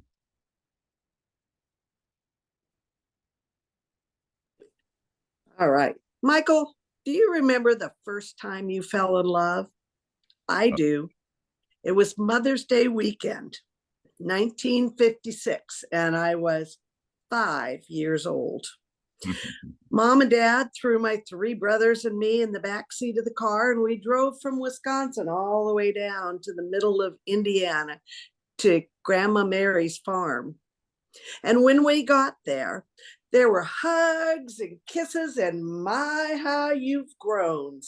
And then while the grown-ups went up to the porch to catch up on all the latest gossip, while my brothers and I did what we always did. We raced around the farmyard looking for anything new. And we found chicks and ducklings and piglets and a couple of new knobby-kneed calves. And then my brothers begged Grandma Mary for some old mason jars and rushed down to the creek to catch tadpoles. But me, I headed to the barn, my favorite place on the farm. And as I entered, it was dark and dusty, and it was quiet like a church without any people in it. But I saw over on the far wall, there was a box sitting on top of Grandpa Mansell's workbench, a box with a heat lamp clamped onto it. And I tiptoed over and I found an old milk crate and turned it over and stood on it so I could look over the edge of the box. And nestled in a bed of straw and pine shavings was a kind of a tan and a speckled egg. And as I watched, that egg started to rock ever so slightly. And I could hear something inside tapping on the inside of that shell. And I could hear it cheeping and peeping. And soon, it wasn't long, before a chip fell out and a small crack appeared in the egg. And as I watched, the chips got bigger and the crack got longer and wider. And it wasn't long before it hatched. I expected a chick, but it wasn't. It was a poult, a baby turkey. One of my grandfather's prized bourbon reds, I was pretty sure. Well, as soon as that little poult was on its feet, I looked at it and it looked at me. It cheeped and it was love at first sight. Well, I couldn't wait to show it to my my grandparents. And so as soon as his little downy feathers had dried a bit and he got his feet underneath him, well, by now, I'd already named him Hank. Why Hank, you ask? Well, why not? Henry seemed just too formal for anything that small.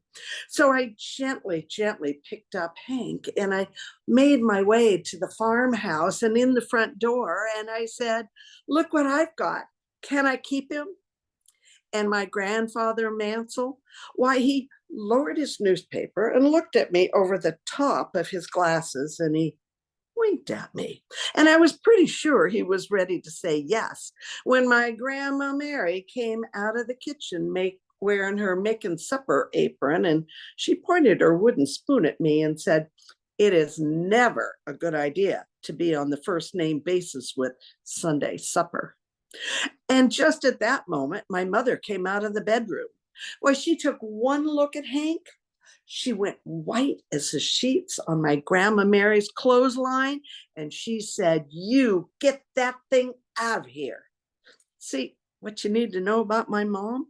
She was afraid of birds, any kind of bird, which is sort of strange, her growing up as a little farm girl, but well, maybe it was seeing one too many chickens with their head cut off, Sunday supper and all. Well, I took Hank back to the barn and my brothers came out with their jars of tadpoles and creek water, and they took one look at Hank and they said, he was puny. He was ugly. Well, to me, he was the most beautiful bourbon red I'd ever seen. And it wasn't long before Grandma Mary came out and she said, barnyard animals stay in the barnyard.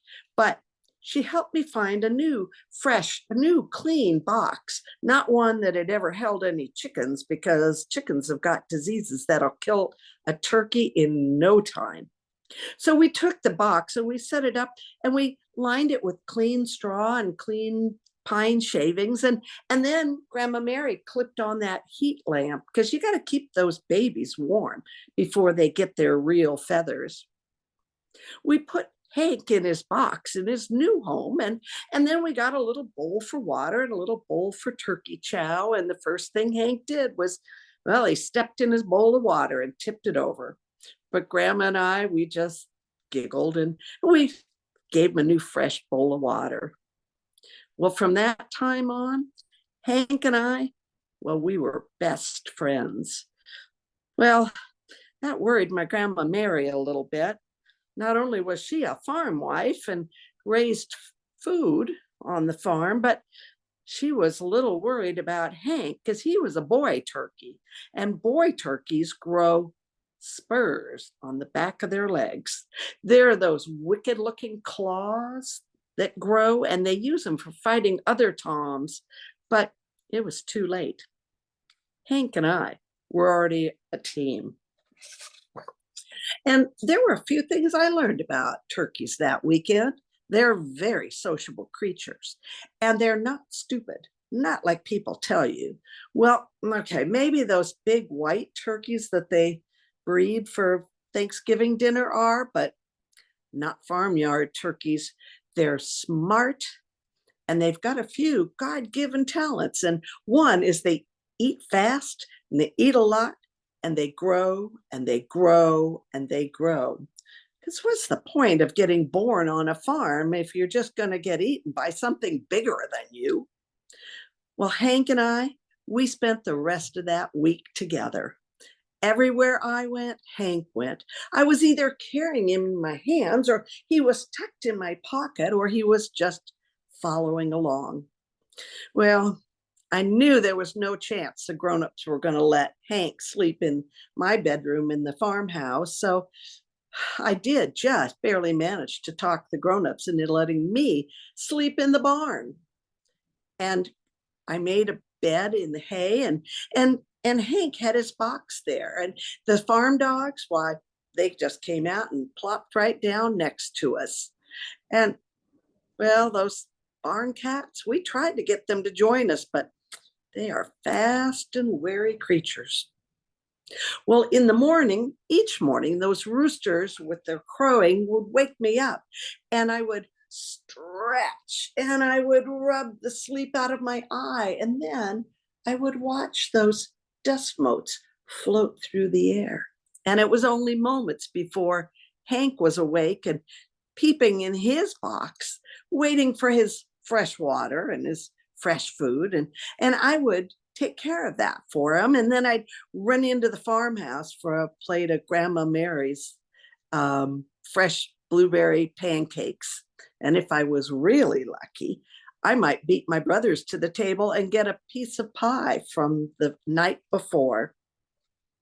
Well, that week went fast, and finally my mom said it was time to go home, and I cried, you know I did. And I told Hank not to forget me, just to know I would come back. And then I made Grandma Mary promise that Hank would not be on the Sunday supper menu. Well, the weeks went by and school ended, and it was a chance to go back to the farm, and I couldn't wait. As soon as my mom drove into the farmyard, why, here came Hank, strutting through the yard, and considerably bigger than he was before. And now that his feathers were coming in, anyone could see he was gonna be a beauty. Well, I got to sleep in the barn again that week, and Grandpa Mansell, why he fixed me up with his old army cot, and Hank, who was big enough now, he didn't need his own box. Why, he would just plop right down next to me when it was bedtime and tuck his head under his wing. And the dogs had kind of adopted Hank as one of his own, and so they slept out there with us. But not those barn cats, because they are fast and wary creatures. Well, that summer was about as perfect as it could be. I spent as much time at the farm as I could, and every time I was there, Hank remembered me. And we would play, we would chase, we would have the best time.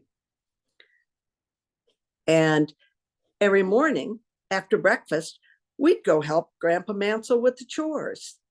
Why, I'd help milk the cows and feed them. I'd slop the pigs and collect up the chicken eggs. And Hank, why, he would go around, he'd follow me just like my shadow, while always being careful of the hooves and the snouts and all the other farmyard hazards there are. And after chores, why, we were free to run and play and just have fun. It was about as perfect as a summer could be. I loved being at the farm, and as the summer wore on, there were a lot of things I learned about Hank. Why, if I had a pocket full of turkey chow, he'd follow me anywhere. But if I had a pocket full of grapes, why, he was glued to me like my shadow. Turns out turkeys love grapes. Who knew? Well, summer was coming to an end, and it was time to go home and start first grade. And I cried when Mom said we had to leave. And I told Hank, don't forget me. And then I made Grandma Mary promise again that Hank would not be on the Sunday supper menu. Well, I think she had a little softer heart for me, maybe than for Hank, but she promised. Well, that year wore on, and we got back to the farm as often as we could. But as Christmas was coming and we visited one more time that year, why, Hank, he was big and beautiful, as big as he was going to get. And he had a bright red wattle. And when he strutted through that farmyard, why, he could spread his tail feathers in an impressive array. It was pretty special. Well, that rest of that school year just flew on by. And in summertime, my mom and dad sent my brothers to scout camp for 3 full weeks, and I got to go to the farm. It was different. It was different. Hank was still there, and he still made everybody smile and made them happy. Well, except for my mom, maybe. But it was hot, and it was dry. It was hotter and drier than anybody could remember, and I could see worry sitting on Grandpa Mansell's shoulders, worrying about the corn crop and the hay. And, well, I was a kid. It was still pretty wonderful. Grandma Mary still made the best fruit pies in all of Indiana, and there was always enough water in the creek to cool our feet. And Hank and I, we did our chores and we played, and it was pretty special. Well, at the end of that summer, it was time to go home. I was going to start first grade, and I told Hank not to forget me, and again made Grandma Mary promise that Hank would not be on any Sunday supper menu. Well, that was a strange year. It was hot and dry in the summer, but winter came early, and we headed back to the farm in November for a whole week for Thanksgiving, but it was cold. It was unusually cold, and we'd already had snow. And there was no point even asking if I could sleep in the barn with Hank. But every night before I went into the farmhouse, I would always make sure that Hank was all settled in a fresh bed of straw in the barn with a fresh bowl of water, which he still stepped in every day and knocked it over, and we would just laugh and refill it, and a bowl of turkey chow, and I'd tell him I loved him and headed into sleep. Well, Thanksgiving morning, I couldn't sleep in. I knew it had snowed overnight, and I couldn't wait to see what Hank was going to make of that. And so I put on my warmest jeans and a sweater and a jacket and a cap and my gloves, and I found my snow boots, and I let myself out the back door in the kitchen. Now, I was so busy watching my footprints behind me in the snow that I didn't see trouble coming. But if I'd been looking forward instead of backwards, I would have seen a bobcat slinking along the side of the barn. It was probably lured into the farmhouse by the smell of the chickens in the coop. Well, I had just gotten to the barn, and I was sliding the door open before I even realized that the bobcat was there. It hissed, and it growled, and it got its hackles up. And I stood there frozen with my hand on the handle of the barn door. I remembered that it said, that everybody said, don't run if you're being chased by a bear, but nobody ever told me what to do when you're nose to nose with a hungry bobcat. Well, just then, my Grandma Mary came out of the farmhouse, and she was on the back porch and ready to call me for breakfast when she saw me frozen by the barn door and that bobcat ready to spring. Why, she headed down the stairs and through the snow, wearing her making breakfast apron and wearing her house slippers, and then that bobcat turned and it saw Grandma Mary. It ignored me, and it turned and leapt across the farmyard, right straight to Grandma Mary. Well, that startled her enough that she fell in the snow, fell out of those house slippers, and I started to scream. And just then, from the inside of the barn, like a streak of brown and red feathers, came Hank, running straight for Grandma Mary. Hank took on that bobcat. He took it on with wings and a beak. He took it on with his feet and those wicked, wicked spurs on the back of its leg. And that bobcat didn't know what hit him. Well, that afternoon at that Thanksgiving table, why, we gave prayers of gratitude, thanksgiving for well, heavenly and earthly intervention. And from that time on, I never worried about Hank being the Sunday supper because we got our picture in the paper.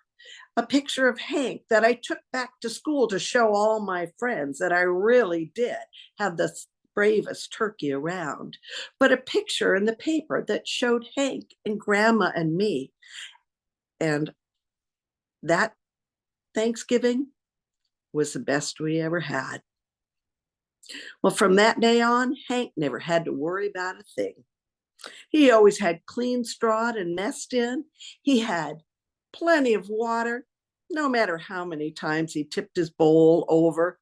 He had turkey chow and grapes when they were in season. Well, I finally got that call that Hank was gone. He lived for 12 years and 4 months, which is a long, long time for a turkey. And Hank is now buried underneath the apple tree in Grandma Mary's farmyard. And below his grave is a plaque that reads, "Here lies Hank, king of the barnyard, friend and protector extraordinaire." Hank and me. All right, all right. I like that story, Betsy. We can be grateful for Hank and grateful that Hank did not become dinner. That was great. So guys, I hope you all enjoyed our Tellabration celebration. I hope you enjoyed our 10 tellers. I thought they were all fantastic. So if you agree with me, applaud in the normal manner. Yay. And thank you all for attending. It's no good to tell stories if you don't have somebody listening. So listeners are very important also. So applause for the listeners. Hey, keep in mind the announcements that we had for the upcoming events with Elizabeth Ellis with North 40. And also, if you notice in the chat, there is a birthday party being planned for Tim Tingle that Elizabeth Ellis is doing. Tellers, I would encourage you to take a moment and read the chat and suck up all those good comments that people made about you and how they enjoyed you. And I'll keep it open for about another 5 minutes to make sure that you can do just that. And with that, we're done. And thank you. And big thank you to our tech folks to make sure that this Zoom stuff happens. Bye, guys, and have a great rest of the day. Well done, Michael. Thank you. Thank you. Some incredible stories, very incredible, enjoyable. Wow. Yes. Yes, and I echo that, Michael. There's no MC like a Michael Grundy MC. Yes. Don't ever let AI substitute for you. Okay. Good night, everyone. Good night, Thank Rick. you all for the Good job. story. Oh, and Ron, tech, all the stuff just worked out so well. Yes. Good job. You heard everything? Thank you all. Oh, yeah. Oh, yes.